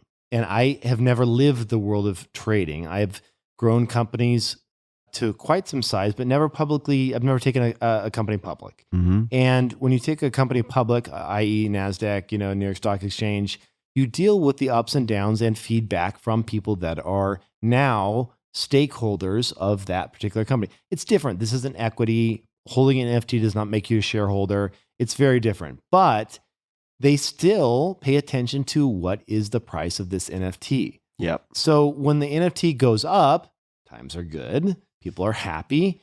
And when it goes down, people are not happy. I've had people truly hug me and say they've paid off their house because they sold one of my NFTs for $200,000 and they were stoked. Mhm. And it was like tears kind of hugging. Mhm. I've had people basically tear me apart saying, I am the other person on the other side of that equation Mhm. that bought that NFT for, let's call it whatever, 50,000, not 75,000, 10,000, doesn't really matter. It's all relative to how much that person has as an individual. And how are you going to fix this? Because NFTs are down and they need to go up, right? Right. And some of it is on, what we build to try and build bigger and better things for the ecosystem and try and hopefully prove that we are a company here for the long term. It has taken a serious emotional toll on me as an individual. Mm-hmm. I have had many, many sleepless nights. I've had anxiety like I've never had before. I've had to work with therapists, and I've had to reach out to my primary care physician and get anti-anxiety medicine, which I've never had to do before. I have had some dark moments. Well, some not dark like in suicide, but dark as in, it's destroyed me because I've always considered myself an honest person. I've never been here to screw anyone over. You're also a very, I consider you to be an empathic feeler. Maybe the right word is like you're a deep feeler. I am right? a feeler, for sure. If something like that is sitting with you, you take it very personally. And I remember when you had like stomach issues for so long. Oh my God, IBS related issues. Yeah. And so this year I've been, treated multiple times for, these types of issues with physicians, all kinds of things. They discovered, the high blood pressure thing was discovered because I have a brain aneurysm right now. It's on the smaller side and they're watching it and I'm fine. But those grow the more stress you're under because the more blood pressure that builds up, the larger the aneurysm can grow. And so, as you can imagine, all these things hit you at once. Yeah. And so I felt overwhelmed. I felt like I couldn't go to work. I felt like I kind of just needed to reset, And Huberman, who I love, who's been on my podcast, Andrew Huberman, is a top 10 podcast now. Oh my God. He's killing it. Love that guy. He's doing such an amazing job of executing. I don't think I've seen anyone better at doing monologues and the way that he can do them about scientific topics. I mean, just if you haven't subscribed to Huberman's podcast, I mean, it's along with Atia's, a top 5 medical podcast to subscribe to, along with Rhonda Patrick. I mean, they're all heroes. Huberman did a couple hour episode on ketamine therapy. And ketamine therapy, it's used for PTSD, it's used for severe depression, and it's used for anxiety. And it sounded really interesting. It rewires neural pathways, and Huberman's episode, highly recommend. I'm not a scientist, but he is. And he goes in depth about what it actually is doing on the brain. And I always thought of ketamine clinics as being these shady places, these places where, there are real people with real addictions that they treat. If you're hooked on everything from amphetamines to, any type of serious addiction problems, they see these types of people, and also people that are about to kill themselves, like really suicidal. Like if you go to an emergency room right now and you say, I'm going to end my life in the next 10 minutes, they will most likely treat you with some type of ketamine to just like get you out of that state. It's a very common emergency room Hail Mary to like get you back into a state of like just being, okay, I don't want to end my life right now. And now we can work this out or take you to an institution where you can get help. So I was never there, but I got to the point where I was like, I need to do something dramatic and different. And I need to reboot because I can't take the comments I'm getting on Twitter. Now, did you see the Huberman episode organically? Did someone send it to you? Organically. Yeah, You just came across it. It just came across it and I was like, oh, I've always been interested in ketamine. I'd heard about ketamine in a recreational setting. And, sadly, who was the friend? Matthew Perry. Yeah, Matthew Perry, just toxicology report came back and said that he was on ketamine when he drowned. But we can get into why that is in a minute. But let's focus on your personal experience. And I'll just say also, ketamine and jacuzzis or pools or water do not mix. Exactly. There are multiple fatalities. Don't mix those two things. Well, when you go under ketamine, you are literally sedating yourself to where they can give you surgery It's a dissociative anesthetic. Yeah. So what my doctor has told me, the ketamine doctor, she's an emergency room doctor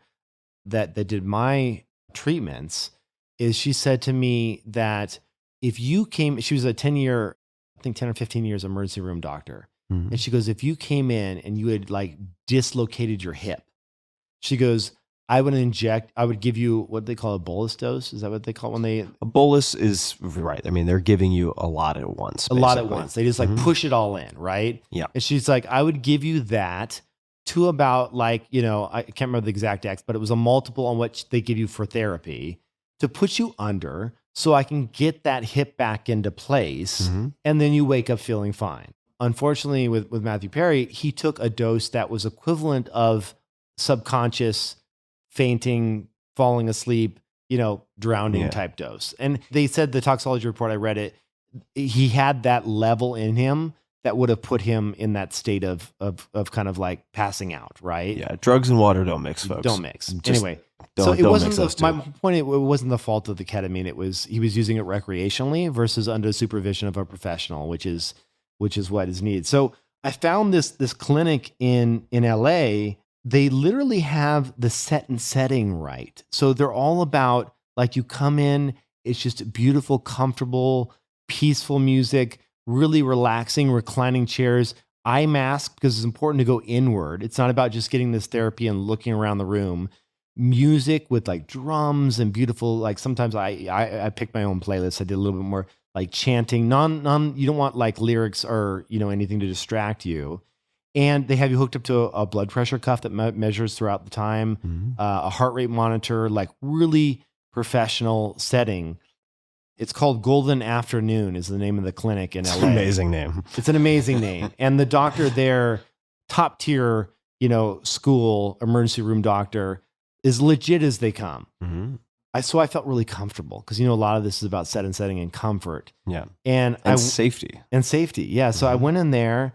And I was like, I'm going to give this a shot because, Huberman convinced me that this can help me with anxiety. And so, I laid down in this comfortable chair, turned on the heating, like they have a heating element in the chair, tilt you back a little bit, put on my noise canceling headphones. They gave me an IV, and IVs does sound hardcore, but for people like you and me that do IVs or do like blood draws like every other week, who cares? Like, I don't care about this shit, but it does sound hardcore to most people.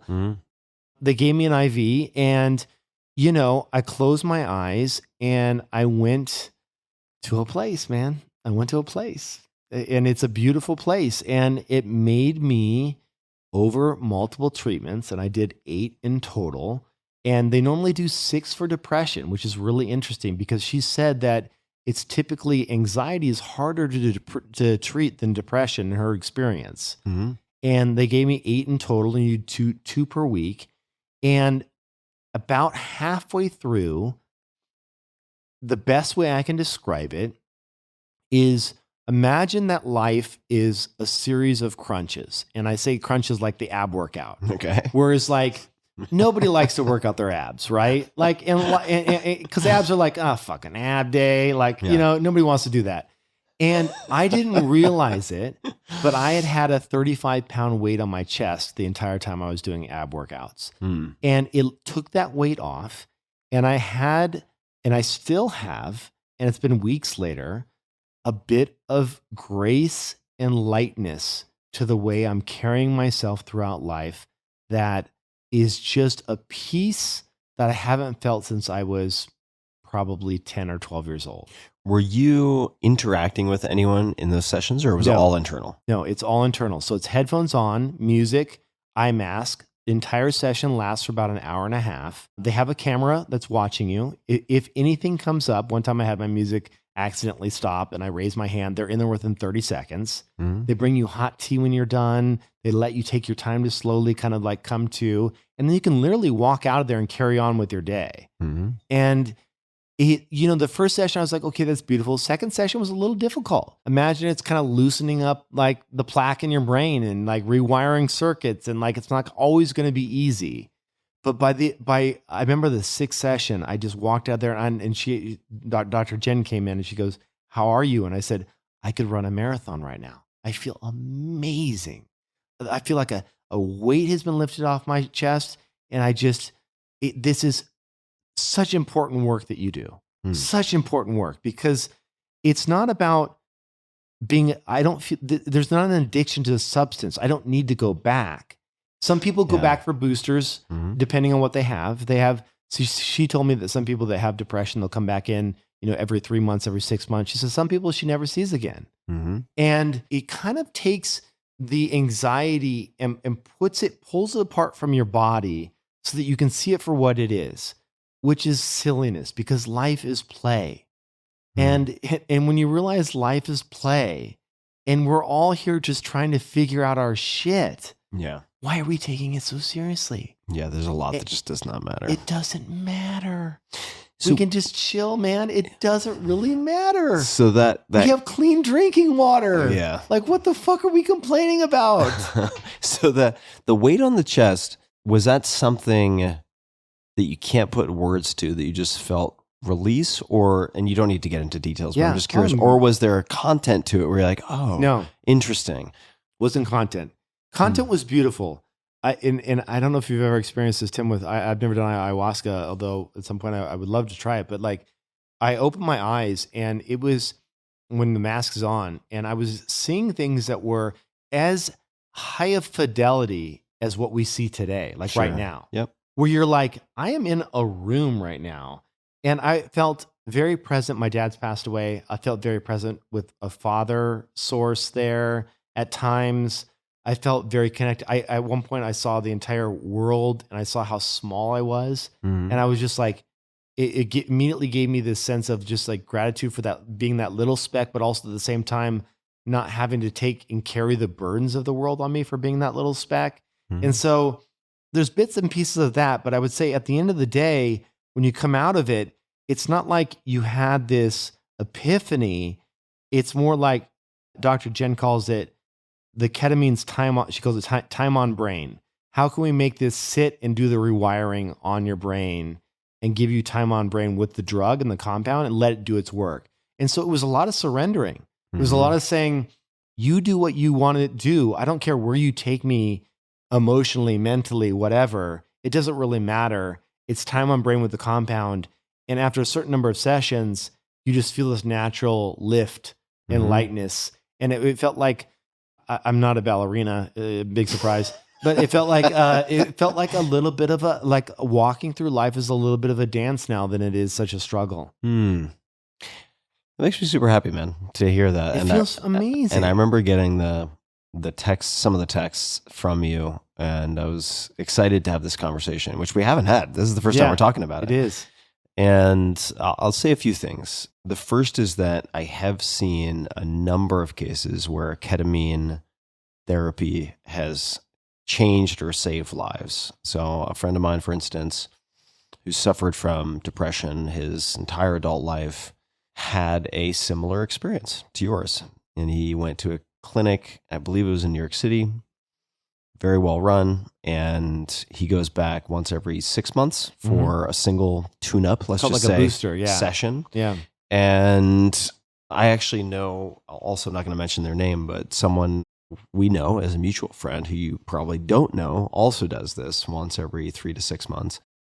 And separately, I know someone who's in law enforcement who is heavily disincentivized from talking about mental health with his superiors, because you will be put on leave generally if you even hint at that. And you're in certain professions, airline pilot, for instance, you're going to be put on leave. And it's on leave is a nice way to say you probably it's a nice way. It's a career risk to bring these things up. Yeah. Which puts many more people at risk, right? There should be better processes for this. But nonetheless, he was suicidal at one point. We're talking about somebody who was carrying around a firearm all day. And ketamine was an intervention that was incredibly effective for him for pattern interrupting. And I use that very literally because the pattern was a thought loop. This is personal. This is permanent. This is never going to change. And when you're able to at least interrupt that for a short period of time, you provide people with hope, or at least a window within which they can consider other options. So for acute suicide, suicidal ideation, also for chronic pain, very interestingly. Ketamine is super interesting. Yes. It's interesting you say that because Dr. Jen over at this clinic has told me she treated quite a few people for chronic pain as well, and it works quite well. So I unexpectedly, because... Have you done it? So before I talk to anyone about anything like this, generally I am volunteering to be the monkey shot in this space. So several years ago, I did 6 sessions over 3 weeks. Ketamine? Yeah. Oh, shit. Dude, why did you never tell me this? I didn't realize I didn't tell you. So I did 6 sessions. This would have been... With a mask on and like in the In music? this particular case, it was music, but it was not mask on. The way that this particular clinic ran things was with video, which was very strange to me. But nonetheless, it was sort of naturescapes. And I was like, okay, well, this is new to me. I'll try it.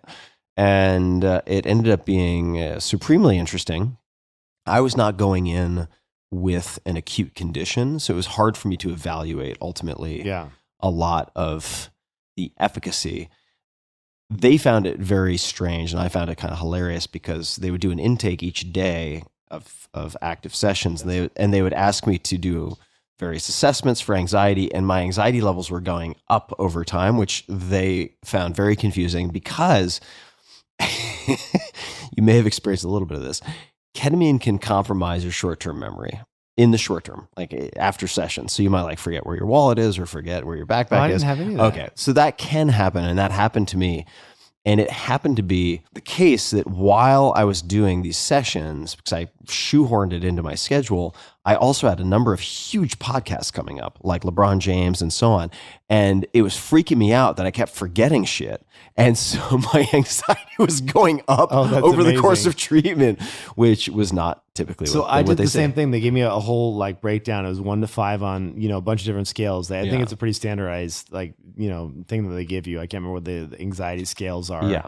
But like mine went down to literally a 1 on all of them, or 0 on all of them, which is amazing. It is amazing. And I want to mention a few other things. So I'm sure Huberman's episode is excellent for people who want to have a comprehensive overview of ketamine. I'm sure Huberman's is great. So listen to that first. It's fantastic. I also did an episode with John Crystal, Dr. John Crystal, who is the chairman of psychiatry at Yale, who did a lot of the seminal research with respect to ketamine as an antidepressant in humans. So the protocols that get used, which I think are generally like 0.5 milligrams per kilogram of body weight, et cetera, over X period of time with Y number of infusions. Right. Those are the protocols that he developed with his other investigators. And I want to mention a number of things just to make sure that I'm doing my safety first Ferriss duty. So the first is that part of the reason, and this is pure speculation, but I think that it was risky for Matthew Perry to use ketamine, is that he had a history of abuse. Ketamine can be very addictive for people who are unwilling or uneager to feel certain things. It's a dissociative anesthetic. So if you have, for instance, a history of alcohol abuse, it is, I would say, increasingly likely that you might abuse ketamine, which is why if someone were to consider ketamine therapy, I feel very strongly that it should be IV or intramuscular injection and not at-home treatment where you have access to, say, lozenges or a nasal spray. Because there are companies that do lozenges at home. But I will say one thing, Tim, real quick, and I'll let you continue.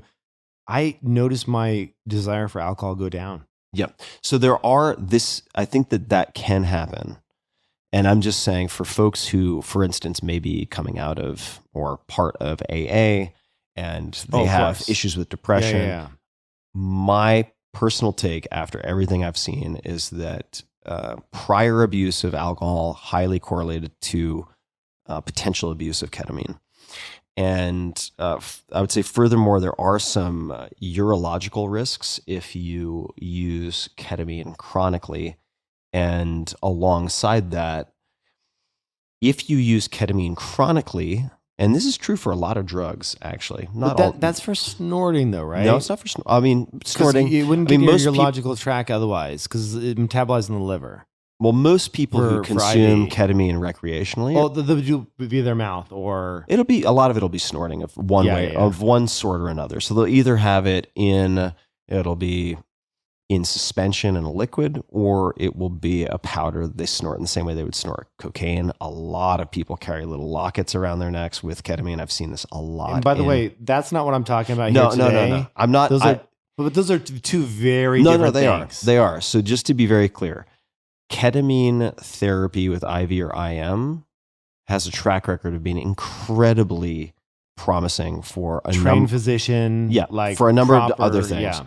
But where some folks get lost is they go from instead of clinical setting, higher dose supervised, they bleed into more casual recreational use, in which case it's very important for me to say that ketamine can be very helpful for people with, say, treatment-resistant depression or chronic depression.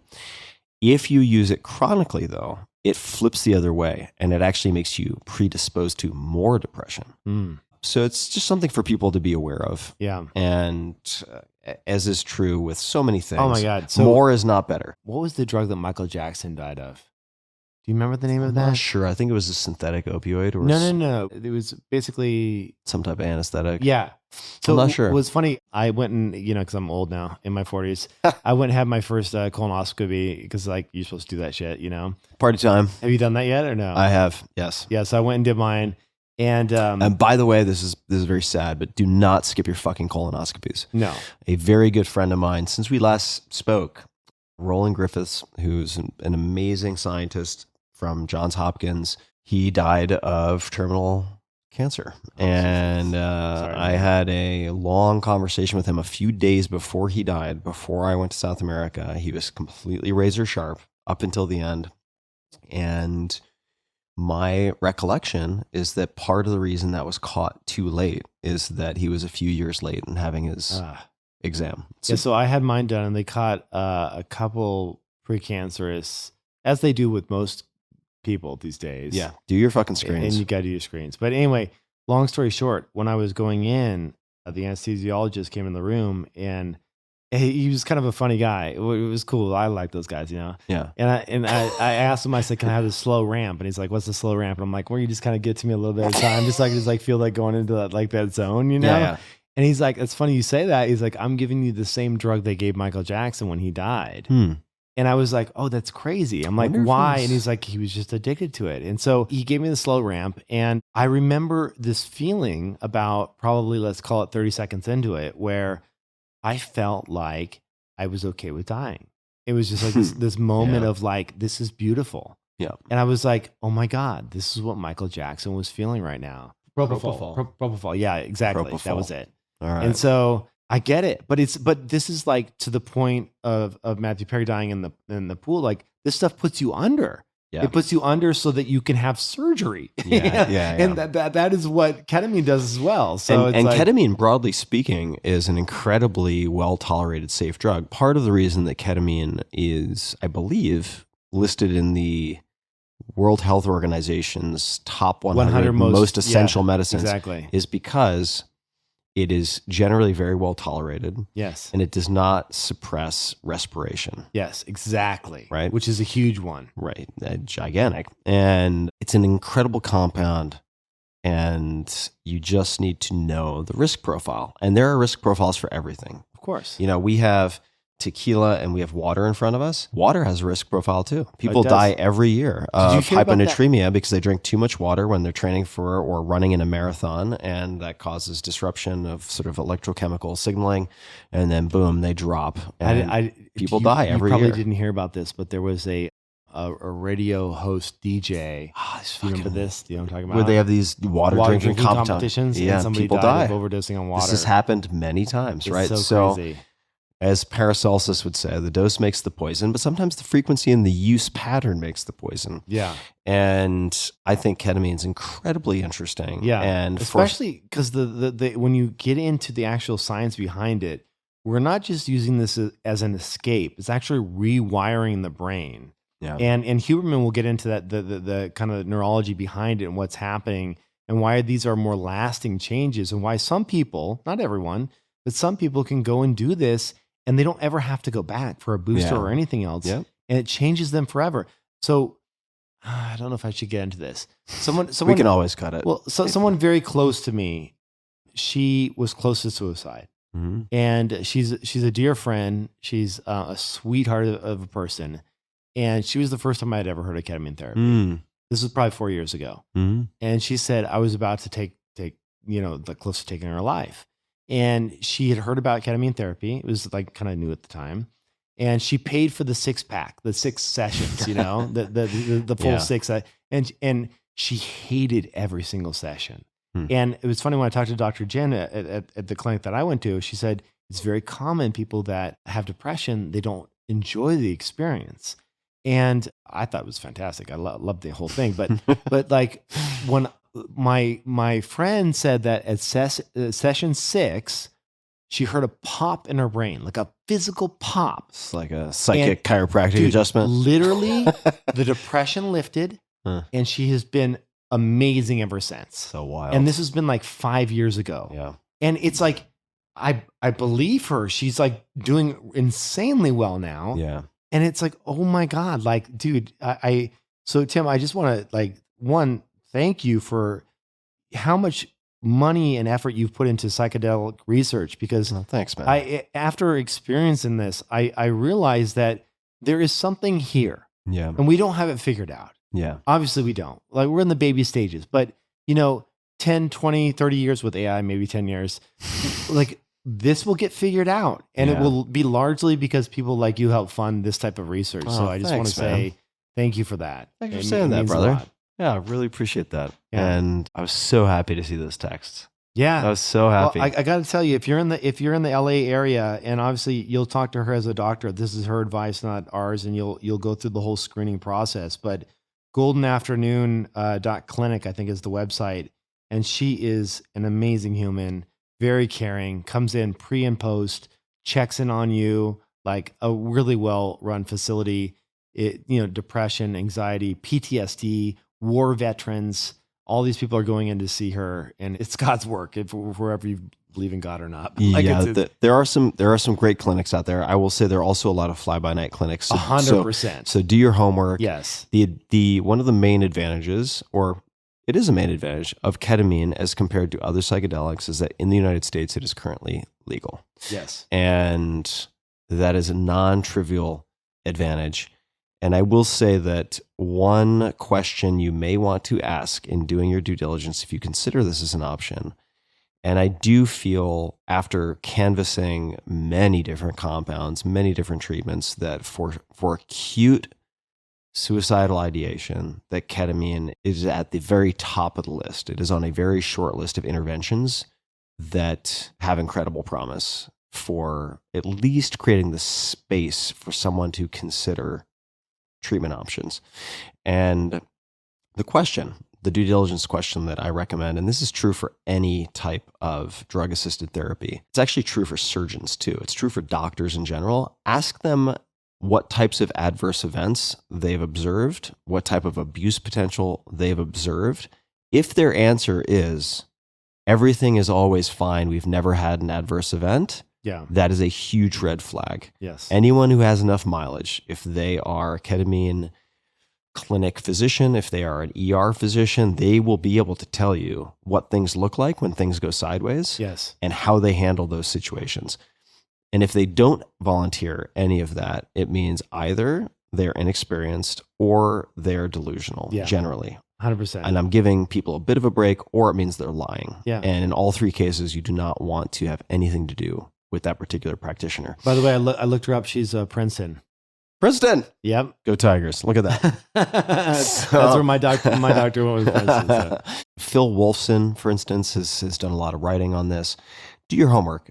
You are signing up for, let's just call it, psychoactive brain surgery. So to the extent that you would do your due diligence related to a surgeon who is going to be physically opening your head, carving a hole in your skull, and performing manual brain surgery, do a commensurate amount of homework on the person who is going to be providing you with compounds that have a significant impact on cognitive functioning, not necessarily only in the short term, but in the longer term. Yeah. You want to hear another crazy drug story? Let's hear it. That's why we're here. Yeah. All right. I'll give you a refill. Speaking of drugs, Andrew Huberman would not be pleased. Would disapprove. Neither would Atia. Disapprove. Although Atia likes straight tequila. Yeah, occasionally Atia will have a drink or two. And he just knows what he's signing up for. Anyway, we can come back to this. Part of the reason that, I had a wild experience in Portugal recently. No matter how much wine I have there, I do not have a headache the next day. And I think it's additive related. I can feel tired. It'll fuck up my sleep. I mean, at the end of the day, it is alcohol. But fascinating how different my physiological response can be. In any case, that's true with this stuff too, for me personally with Lala. That's great to hear, considering I'm consuming a good portion of it. Yeah, a good portion. All right, so let's I got to talk to you about my tattoo at some point. Okay, should we? All right, look, you know what? I'm going to leave that as a cliffhanger. We're going to come back to wild drug story. Because that's why I'm here in town. Oh, I didn't know that. Oh, yeah. We're going to hear about the crazy machine. What? Okay, let's tattoo and crazy machine. What's going on? One of the premier generative artists, and by when I say generative, what I mean by that, for those that don't know, is like there's a whole genre of art that is code based. You write actually computer science code, and you create art. And one of the premier artists in this space that's been sold at Christie's and Sotheby's and all over the place is Tyler Hobbs. He's based here in Austin. Such an awesome guy too. Another sweetheart. By the way, guy. He told me he's always enjoyed hanging out with you. So he's hung out with you a couple of times. What a nice guy. He and his wife are just lovely beyond words. Such great people. Yeah. And so Tyler lives here in Austin, and his NFTs, you can say what you want of NFTs, but his NFTs are just absolutely gorgeous pieces of artwork, and it can sell for at times millions of dollars. Like they're really sought after. Also a legit visual artist outside of code. Oh my God. Like I went to his studio today and he pulled open binders that he's been doing for decades of his visual art. And it's just like, he's not in this for the quote unquote NFTs. Like he's an artist, like to his core. He strikes me as the person that's always saying, what's next? How can I push things in a different direction? Right.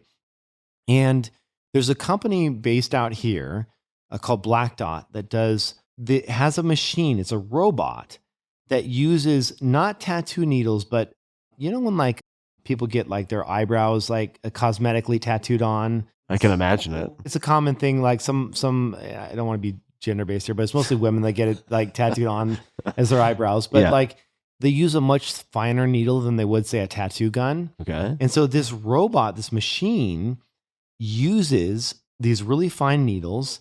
And what they do is they take, and we can put this in the video as well, they put this kind of template on your arm that is more or less just like almost like a massive QR code kind of like grid on your arm. So that's my forearm. Oh, I was wondering about that. You sent me a text and I was like, what the hell? I was like, is that your tattoo? Okay. No, it's just like a giant QR code. Yeah, like a giant QR code across my forearm.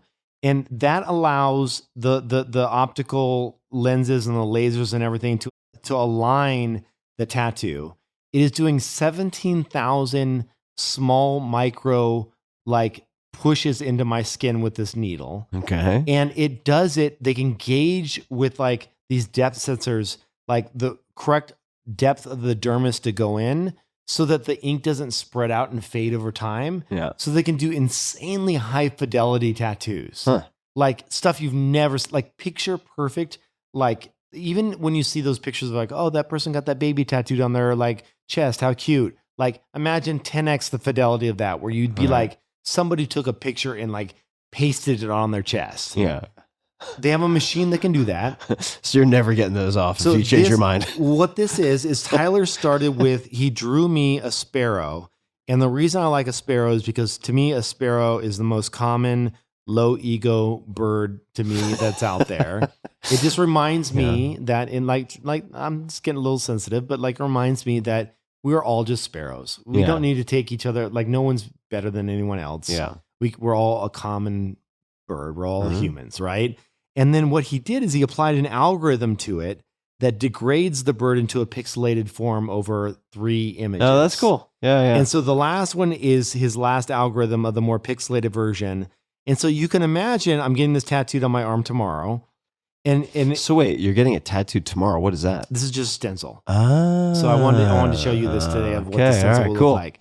So you can imagine a world where literally in the future, How long does that stencil last?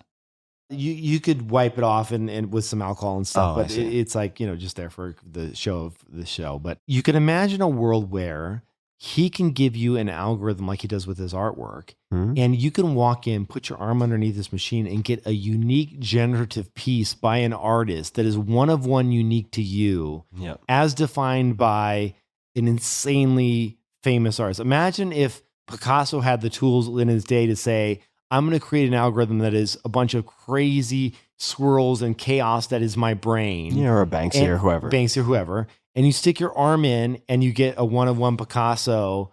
Like they're only doing 3 of them. This is a brand new machine, brand new technology. Right. And so that's why I'm out here to do a one-of-one Tyler Hobbs on my arm with a sparrow. So that's cool. Black Dot? Black Dot, yeah. It's a new kind of startup out here. Yeah, in Austin, man. There's a lot happening here. There's a lot happening. That's cool. It's so cool. Yeah, I want to show you the one they did of the Mona Lisa. It's amazing stuff. Do you have any tattoos at all? You don't, do you? No. I've been thinking about getting my first, which is why I asked about the stencil. So look at that. Oh, yeah. It's like just the eyes of the Mona Lisa right there. Like, but look how high fidelity that is in the forearm. Yeah, that's It's wild. insane. Yeah, that's pretty wild. So you've been thinking about getting one. I've been thinking about getting one for years, which would What be would you do, Molly? Molly's paw prints on my forearm. You would not. What was that? You would not. Are you serious? Yeah, That'd totally. be kind of awesome. Yeah, How old is Molly now? Molly's 8. Between 8 and 9. Dude, Toaster is slowing down, man. Yeah, It's tough. It's so sad. There is nothing more heartbreaking than starting to see your dog start to go On the decline. Yeah, Yeah. like he's falling now. Like his legs are falling out from underneath him. I know. It's the worst. God. You don't have to take the podcast there, but yeah, it's bad. No, but it's like, hey, Toaster's been with the podcast since day one. You remember you chewing the cables? Oh, I back in the do. days? I was Like, just going to bring it up, man. Back in the day, this was still dig era, I guess. And we were at your apartment in San Francisco, and he was just a little pup chewing on the cables. Yeah, I remember Mr. that. Toast. Yeah. He's still kicking it though. Mentally he's sharp as shit, which Yeah, is great, yeah. which is like nice. You know? Yeah, it was nice to see him. I remember playing with him. Friendly Toast. Yeah. What a great dog. Yeah, so for me, it's hard for me to imagine a world or any circumstances in which I would regret having the paw prints on the arm. And there are many other How much has that dog meant for you personally? Because like I've seen you through multiple relationships. Yeah. Dogs are like this thing that is just like this steadfast love. Yeah. Like, has it been a good, like, I mean, obviously it must have been an insane emotional lift for you to have an animal like that in your life. Yeah, it's changed me fundamentally on so many different ways, I think. Yeah. And it's not just the receipt of that love, which is, it's like a task in and of itself, right? I mean, like I actually saw this at one point. Somebody had sketched it onto this piece of wood and I came across it, and it was like, your task in life is to learn how to love and be loved. Like, that's it. And being loved is actually not straightforward for everyone, right? Mm-hmm. Learning to receive that in a way. So that has been a gift, but it's also been a practice of giving and thinking about someone else's welfare, and having, say, a dog as a mirror also for yourself, where, let's just say early on, when I was training Molly, and I took training super seriously. Oh my God, I was there for that. Yeah, and so serious. And I ended up being pretty good at it, and Molly's very well trained. But if she fucked up or made a mistake, I would get upset. Yeah, and you'd hit her. No, I'm just kidding. I'm just kidding. Jesus Christ. I did not hit my dog and beat her with a rod. So no, I wouldn't hit Molly, but I would get very frustrated. Yeah. And then that would scare her. And not because I was lashing out, but I would just get so frustrated because I'd be like, God, this is the 37th time we've done this. And it was a mirror because Molly's not doing anything deliberately to piss me off. Right. That's ridiculous. Right. It was an incredible reflection in the pond for me to see what was going on and to see what's going on with me, right? Like if I'm short-tempered, if you're with other people, you can weave a story to justify it, Right. Well, like they should know, like, God, I didn't get any This sleep person, and they know that and da da da da da. And Their why does dog, it it's always like, have to be in the morning that they blah, blah, blah. You can really spin a yarn to rationalize why you're upset with someone else. But a really loving, well-behaved dog, are you kidding? Like, that's a you problem, pal. Like, that is not a dog problem. Yeah. And so on all of those levels, she's just been such a wonderful companion and teacher. And I was away from her for a few weeks recently for the first time because I was in South America. And it's absolutely not the right place for a dog where I was in the middle of the jungle. And I really, really missed her. So, I mean, I'm going to really like take us there. But like when I think about, which I do pretty often, like when she has her decline and then passes, like it's heartbreaking for me to imagine. And I'm going to get a second dog almost certainly in the next year. That would be on my New Year's resolutions too. And I've thought about this for a few years, but I've pushed it off because there's part of me that doesn't want to accept that Molly is mortal. So I've pushed it off, but it's time. It's good to do it on the sooner side because when they're older, like I could never introduce another dog to Toaster right now. Yeah. Because he's just too old to handle that puppy energy. Yeah. Versus if you did it now, then they can kind of and like Molly chill with each other. Molly's really good with puppies and she loves puppies. Yeah. So I'm going to do that very soon in the next year. And I, at one point, was volunteering. It's a long story, but I was volunteering around wolves. And I was like preparing the food and so on for these wolves, which were... Those are the ones that licked you in the teeth and stuff. Yeah, which were being sort of rehabilitated and raised in captivity because they'd either been bred and raised in captivity, in which case they can't be released, or there are any number of conditions that led to them being non-viable as wild releases. I saw one of the volunteers had, I think it was on his rib cage, he had a print from this wolf that he had known for years until that wolf passed away. And I thought to myself, you know what? I've never felt pulled to have a tattoo. And the fact that I have no tattoos is kind of novel now, which is funny, right? Like, you know, like tattoos are pretty common. Oh, you got to go to Jess, my lady. She's amazing. So I might. And I've thought, you know, I really have a hard time imagining regretting doing that. And I can also see it being a really valuable reminder of a lot. Tim, I've got something for you. Listen to this. Tell me. You know how I said someone was going to play at my birthday? Yes. Like, Jess is going to be out there at the same time. Okay. Why don't you sign up to get the tattoo? At the party? I mean, not at the party, but like the day before, the day after, or something like that. All right. And she is like booked out by like a year. Like she did Bruce Willis's tattoos. Like she's like, no, she's like legit as they come. Yeah, she's legit. Okay. Yeah. All right. Jess Machete on Instagram, like insane. All right. Now she's booked out for 5 years. Exactly. I just took a note. Strings. Yeah. This has been on my list for a while. It's been on my list for a couple of years, and I think partially because I'm nervous. You would love her. Can I ask you a question? Yeah. I want to ask you a question that is a little bit more intimate, just because we've had some tequila and we're talking about dogs and just kind of the companionship and whatnot. Mm-hmm. Speaking of kind of like New Year's resolutions and looking back on life, in the last 10 years, when it comes to both personal, intimate, like relationships or private, what would you, if there's any one thing, what would you change about your interactions with either someone that you've been with on an intimate level or someone that like maybe it's like on a more kind of like, you know, friendship level? Is there anything that you can look back on and say, I would have done more of this? That is an exceptional question. And you know, when I was driving over here, I was thinking about another question. We have the ultimate cliffhanger in the crazy drug story. So maybe we'll get to that. Maybe we won't. Maybe we'll do that in the next episode. But I was thinking also, I was like, what would Kevin tell his, I'm going to answer your question, but I was thinking, what would Kevin tell his 30-year-old self? Like current Kevin, like do this, maybe not do so much of that, blah, blah, blah. Thought that could be a fun exploration. With the interpersonal stuff, I think that I would say, just because someone needs other things that are different from your needs, does not make them high maintenance. And by the way, Tim, if they looked at you through the same lens you were looking at them through, they would decide that you are high maintenance. So gather some tools, right? I would say read the 5 love languages. As cheesy and schlocky as it might seem, that shit is so helpful. as a framework for discussion, for identifying and easily labeling the different categories of needs that people might have.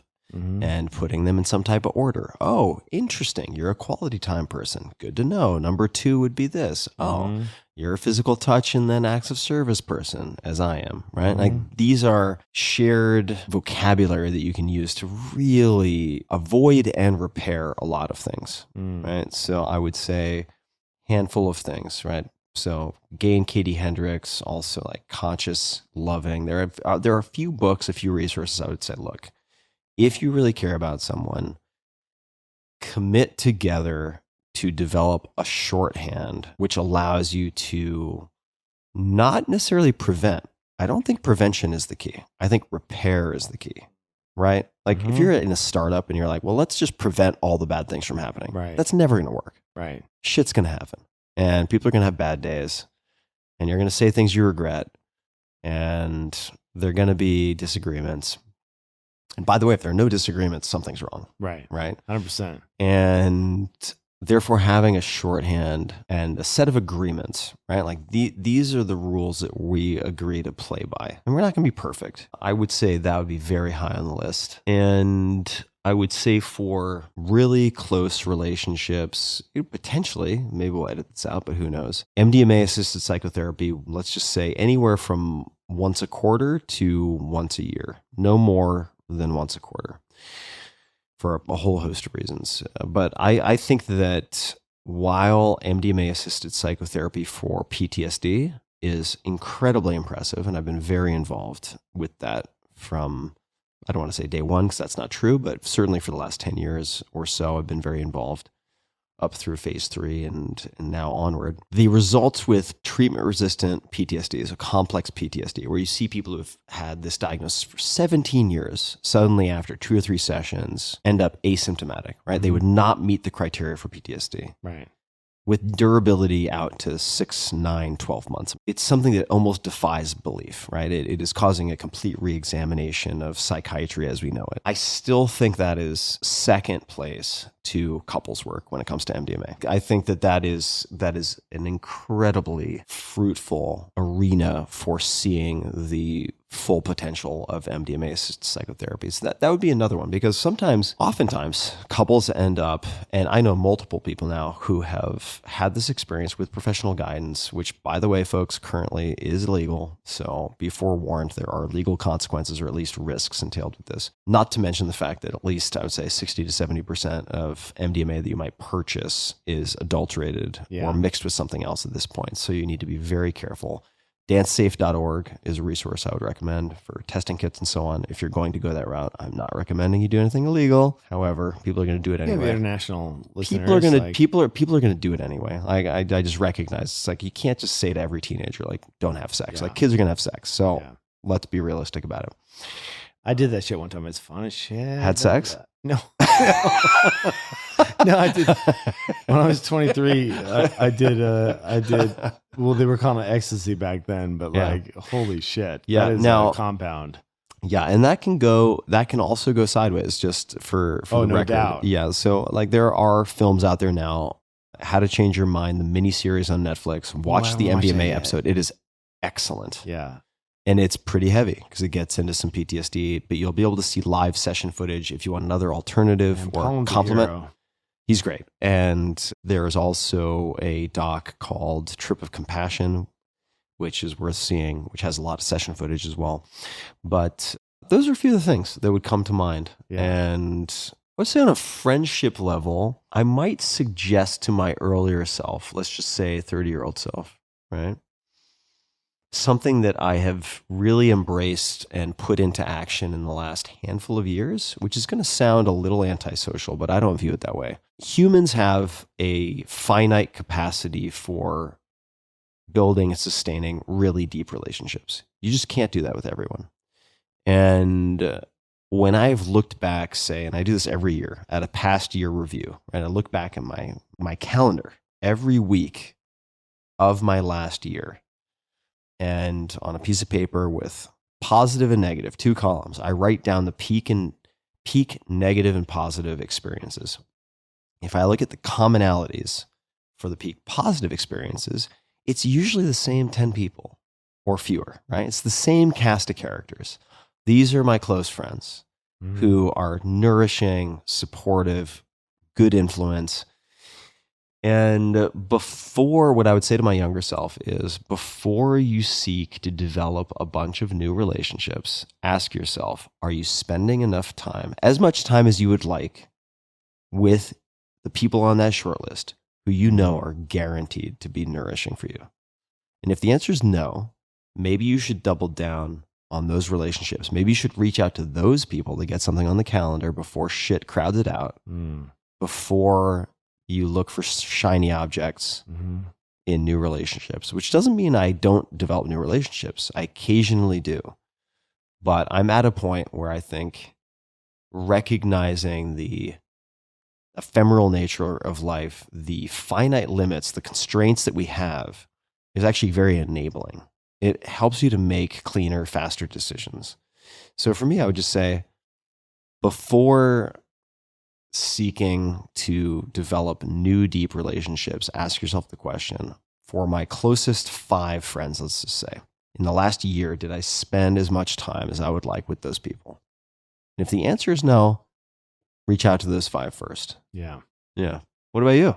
Oh man, I would say, honestly, I think that we're at the age now where every day just brings a new unknown in terms of like, how long are we going to last? I've had multiple friends with cancer now. I had one friend that I almost lost this year that was in the emergency room for weeks, that we thought had stage 4 cancer, and it ended up being a horrible bacterial infection from some foreign country. And it's just I remember this. I just realized, like, there's so many times when we hang out and we just, give a hug and say, oh, good to see you, like, blah, blah, blah, but we don't say, I love you, Yeah.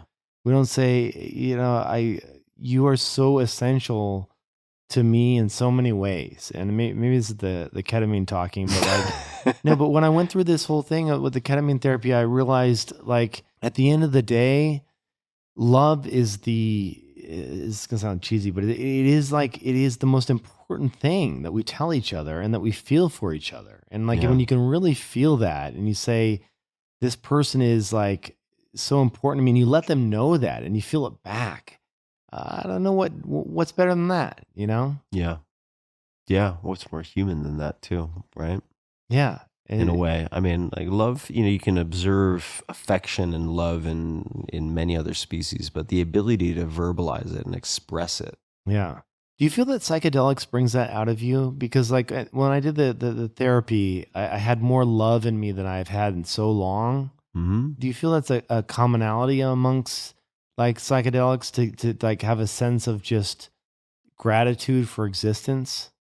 For sure. I think it's very common. It's not always across the board. I mean, I would say that this might be a controversial statement, but the psychedelics to me are similar to, there's a lot more to it, which we'll probably dive into, but kind of like alcohol or power or money, in the sense that they magnify what's already there. And they're a term you sometimes hear as a non-specific amplifier. So I don't think that at all, there's no compelling evidence to me that psychedelics, if put in the drinking water, produce world peace. There's no evidence for that. Yeah. Right. I mean, you have plenty of civilizations. Maybe lithium though. No. Remember there was that study. I remember. Yeah. A little bit of lithium goes a long way. Yeah. Yeah. People can look this up. We'll try to find, there's a study that people in populations where there is more lithium naturally found in the drinking water have lower rates of suicide than anywhere else. All sorts of stuff. Yeah. So we'll see what we can find to put in the show notes. I do think low dose lithium is pretty interesting. Very low dose. Psychedelics are a non-specific amplifier. There are many cases of civilizations where they had human sacrifice, played soccer with human heads, and they consume psychedelics. So, I still sacrifice people. Yeah. Like, as we all do. Every once in a while on the solstice. I mean, I think it's all fair game. But the feeling of gratitude and love, I think, for a lot of people who wish to enable that, to experience it more, who have the conscious or subconscious desire to rekindle those things, the experience you're describing is very common. Yeah. For sure. And I think part of that is the dissolution. This isn't true of all experiences, but the dissolution of self, and consequently the felt sense of unity with many or all things, which leads you to feel, for most people, less alone. Yeah. Which leads you to feel quite grateful, because, to state the obvious, I suppose, I mean, despite the fact that we're more connected than ever with loose ties, I think a lot of people suffer from anxiety and depression that is highly correlated to a feeling of isolation. So when you can remedy that by feeling the exact polar opposite in some of these states, not necessary, but helpful, that the end result of that is a feeling of gratitude, for sure. Awesome. Yeah. What was the, before we wrap things up, because I know we're coming to the end and you still have some tequila to finish. What was the cliffhanger you said you wanted to tell us? Yeah, so I'll try to keep it short. I mean, I'll tell you what, I'll keep it short and then you can excavate as you like. I love to excavate. All right. So as you know, for the last year, I've basically been crippled by lower back issues. I mean, I've had trouble. There are days when I've had trouble getting up and walking. I mean, it's been that bad. Yeah. I mean, to be honest, Tim, you first told me about this like 8 years ago or something. Remember when you got those injections or something? You were like, I think I have degenerative disc disease. Yeah. Yeah. So I've had lower back issues for a long time. This is also a congenital issue. So I have what's called a transitional segment. In other words, there's a segment in my lumbar.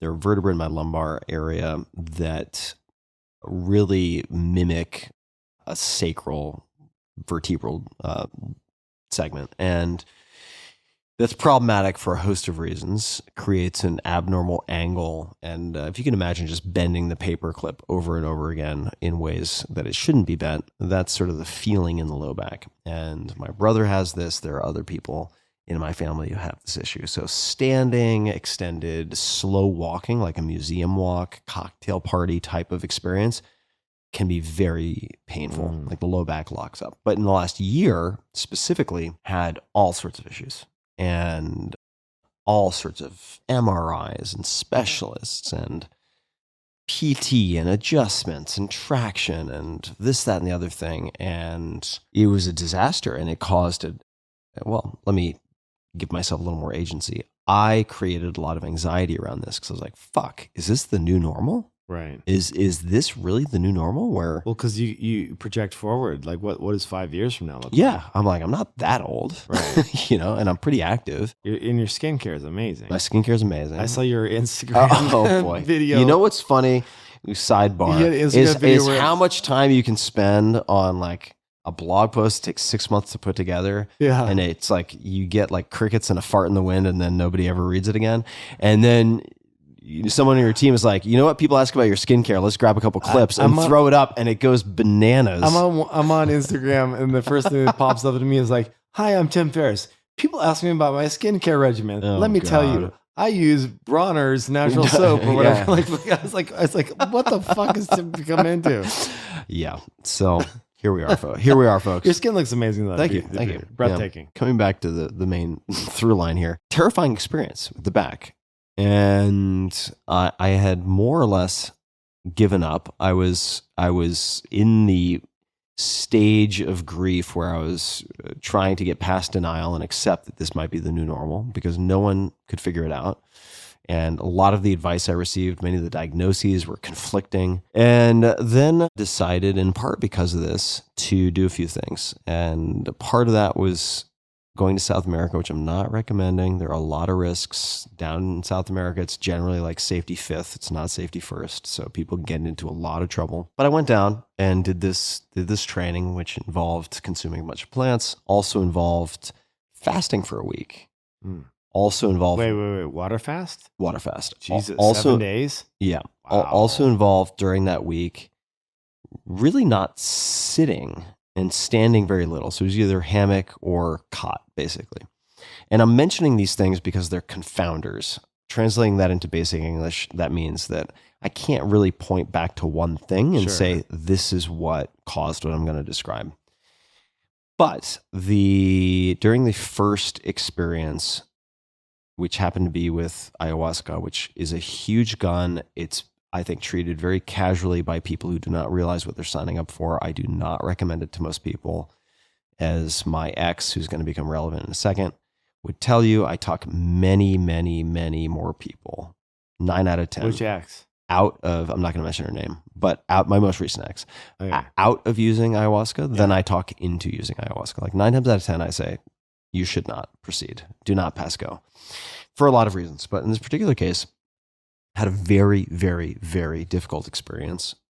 And I can kind of rank order my hardest experiences over the last decade plus. And this would be the third most difficult, maybe the second for different characteristics, which is saying a lot. And there was a point at which in that experience, all I could imagine was having my head in the lap of my ex. Like that's all I wanted. It was the only thing I could even visualize because I was in the impact zone. I was just getting hit by 100-foot waves from every angle and there was no respite. It was 10 out of 10. There was no wave, meaning it didn't ebb and flow. It was just 10 out of 10 volume from peak until end of the night, effectively. It was unusual and incredibly difficult. And that was true for everyone in the session. Your shaman mixed the wrong. This guy's famous for having a brew that just cripples people. And yeah, I mean, there are a lot of other full-time clinicians from indigenous traditions who will not drink his brew. I'll put it that way. Oh, Jesus. And coming back to the point of the story, I'm imagining, the only thing I can envision is this woman holding my head and consoling me. That's the only thing I can imagine. And then I realize that for a year, because we separated a bit over a year ago, and this was totally subconscious, right? It wasn't a decision on my part, but I realized I had not allowed myself to feel the complete obliterating heartbreak that was in fact the core response to that separation, right? Like I'd not allowed myself from to her feel or from previous, from that separation, right? Like in other words, my psyche had seemingly protected me because of my history of depression, right? Which I've come to manage better than ever before. Like each year I'm better able to manage it and it's less and less frequent. It's less and less intense, but nonetheless, let's face the facts. In college, I almost killed myself, right? So there was a fear, at least subconsciously, that because of this separation, because of starting over at square one, that I could spiral into a deep depression and that could be dangerous. So my psyche protected me from that by not letting me feel the sadness, the pain, to the extent that ended up being important, which I realized in this moment. So I allowed myself to soak in it in that moment. And trip reports are so fucking boring most of the time. And I apologize to people who might be listening and thinking, oh, here we go again. Because I get it, trust me. But in this particular case, I experienced something I've never experienced. As soon as I soaked in that, and I really soaked in it, and it was awful. It was so dark and so heavy. And then I felt my back release. And literally, I've been 90+% pain-free since that fucking moment. And it blows my mind because at that point, I couldn't explain it with the fast because the fast and ketones are highly anti-inflammatory. And I think that they actually played a role, in the durability of things. But the fact that there was an immediate release is interesting. It is interesting. I can't explain that through fasting. I can't explain that through the just being recumbent, right? Laying down for 7 days because that was yet to come. And I would say that I made a tactical error in the last few weeks, which is I was like, fuck, man, like I'm all good. And so I've neglected some of the basic self-care and strengthening and PT, which I think is important because my low back and QL and so on, which are some of the surrounding muscles, have atrophied over the last year of avoiding working with the back. Right. There was that experience. And for people who may be interested in delving into this a little bit more, there is a book. I don't agree with everything in the book, but it is interesting in the sense that it was written by a Western trained MD who ended up then opening a healing clinic in South America focused on ayahuasca and diets, which you will read about if you get into the book, called The Fellowship of the River. So I found that book quite interesting on a number of levels. But the reason I bring this all up, number one, people had recommended this book. I think it's called Healing Low Back Pain. I may be getting the title slightly wrong. It could be Fixing Low Back Pain, but it's by Dr. Sarno, John Sarno. And this book was recommended to me. I've read it before, and the general gist is it's all in your head. Now, I took great offense at parts of this book, and a lot of it is scientifically indefensible. So unfortunately, I threw the baby out with the bathwater a bit because he says a bunch of things that are ridiculous. And he cites these success statistics for his method while simultaneously saying, if I interview someone and they say they're not open to A, B, or C, I omit them from my treatment. Right. And I'm like, okay, well, wait a fucking second. Your selection bias is out of control. Yeah. Yeah. I wanted to bring this up because that book has helped a lot of people, despite its flaws.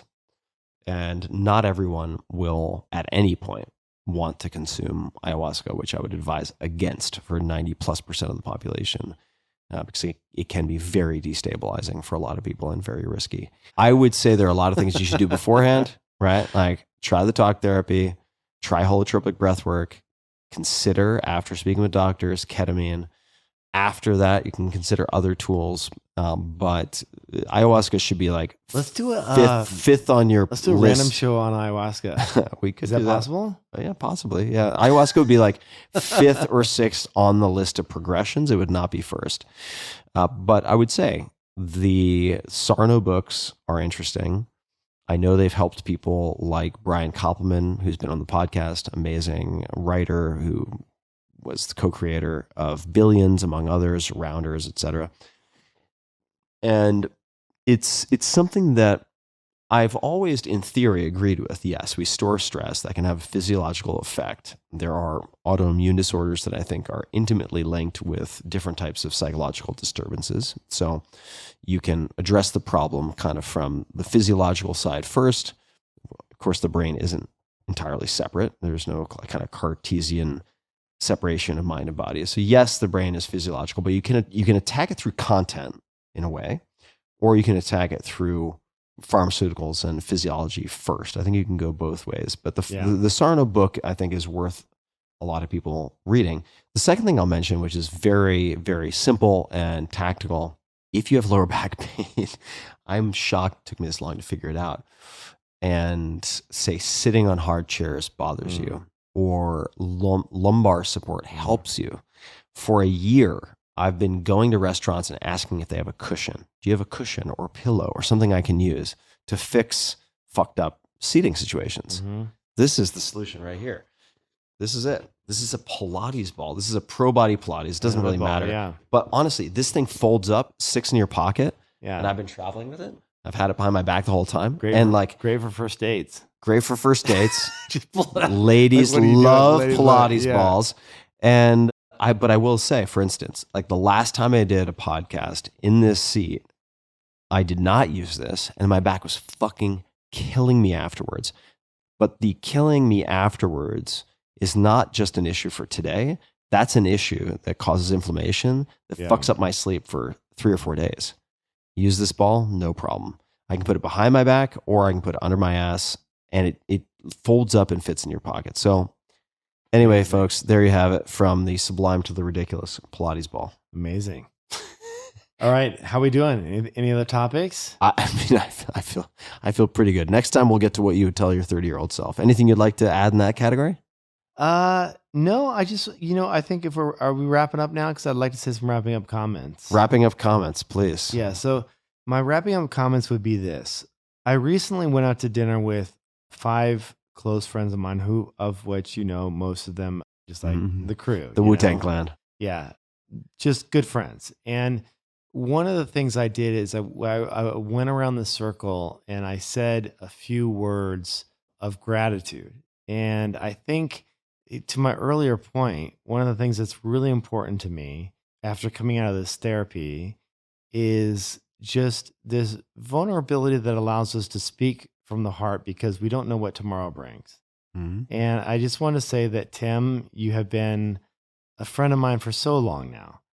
And I have appreciated the fact that my career has been a series of ups and downs and all over the place. And you have been a steadfast friend, someone that sends me some of the funniest videos I've ever seen in my life, always keeps it like lighthearted and fun. But I know that you care deeply about me, and I just want to let you know that I love you and I care deeply about you. And I will always be here to have your back. And I'm wishing you a fantastic new year. I hope that you hit all of these milestones and more that you want to hit, because I know that you are someone that I've always looked up to, and someone that is just so inspirational to us all that listen to your show and your podcast, because you inspire us to do more and to be better humans. And I just want to let you know that that means a lot to me, and I love you. Well, thanks, Kevin. That's amazing. That makes my night.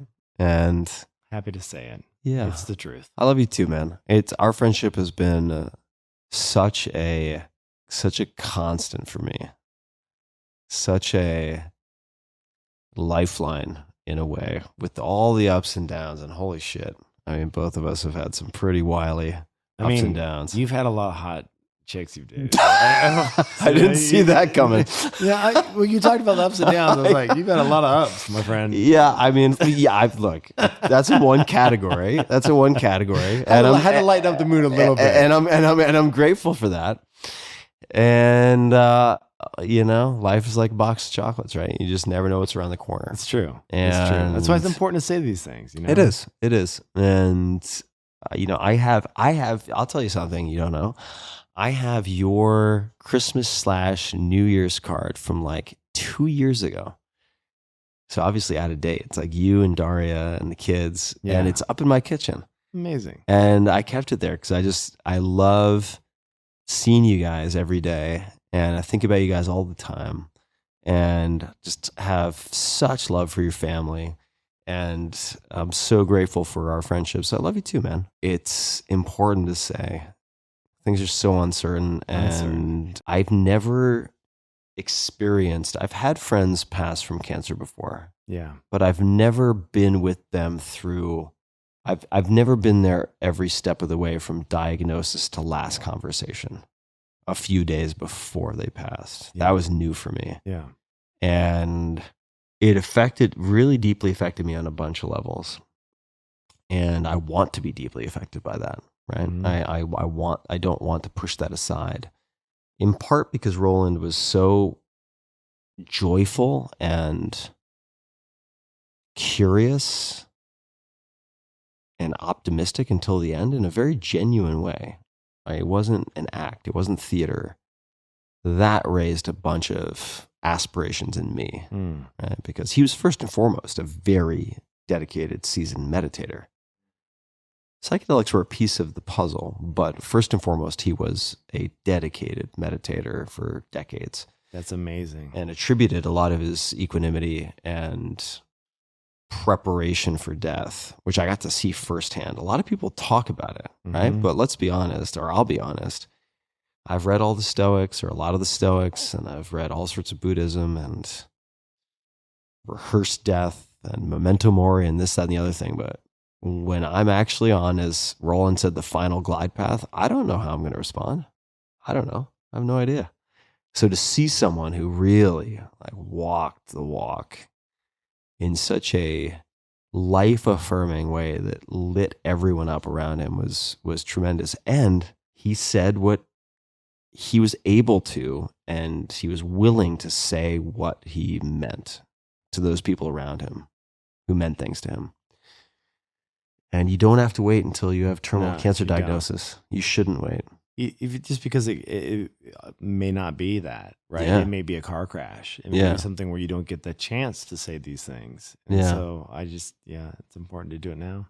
Yeah, you got to do it. Great to see you, man. Yeah, good to see you. All right, man. Happy New Year. Yeah. Excited for, this is going to be, don't you just top a me little. off a little bit. Cheers. Yeah. Cheers, buddy. To the new year. And To the and new to year. all the listeners out there, wishing you a happy and healthy new year. And yeah, I'm excited to continue this new. I mean, it's always a new year of change, a new year of change and exploration. I think the one thing that you and I, let's take a sip. The one thing that you and I have in common is just this like lifelong pursuit of evolution. Of like figuring out, because the secret that no one will tell you is no matter how much money you make, no matter how much success you have, we're all still figuring out. And in Ram Dass's words, we're all just walking each other home. Well said, man. I'm going to leave it there. There we go. Cheers, buddy. Happy New Year. Happy early New Year. And Happy New Year to everybody listening. And as always, be just a little kinder than is necessary until the next episode. That applies to other people, but also applies to yourself. Take it easy. Take it easy. You know, life is short, but life is long. And we're all just figuring it out. And by the way, as far as I can tell, you never really figure it out. No, you don't. So true. So true. CTFO. Chill the fuck out a little bit. Be a little easier on yourself. And we'll put everything in the show notes, tim.blog/podcast for all the stuff we talked about. KevinRose.com is a better website. KevinRose.com. Be sure to check out this amazing new podcast I've heard of. Podcast at KevinRose.com is the best place to go. Forget tim.blog. And Kev Talk coming at you soon. Thanks for listening, everybody. See ya.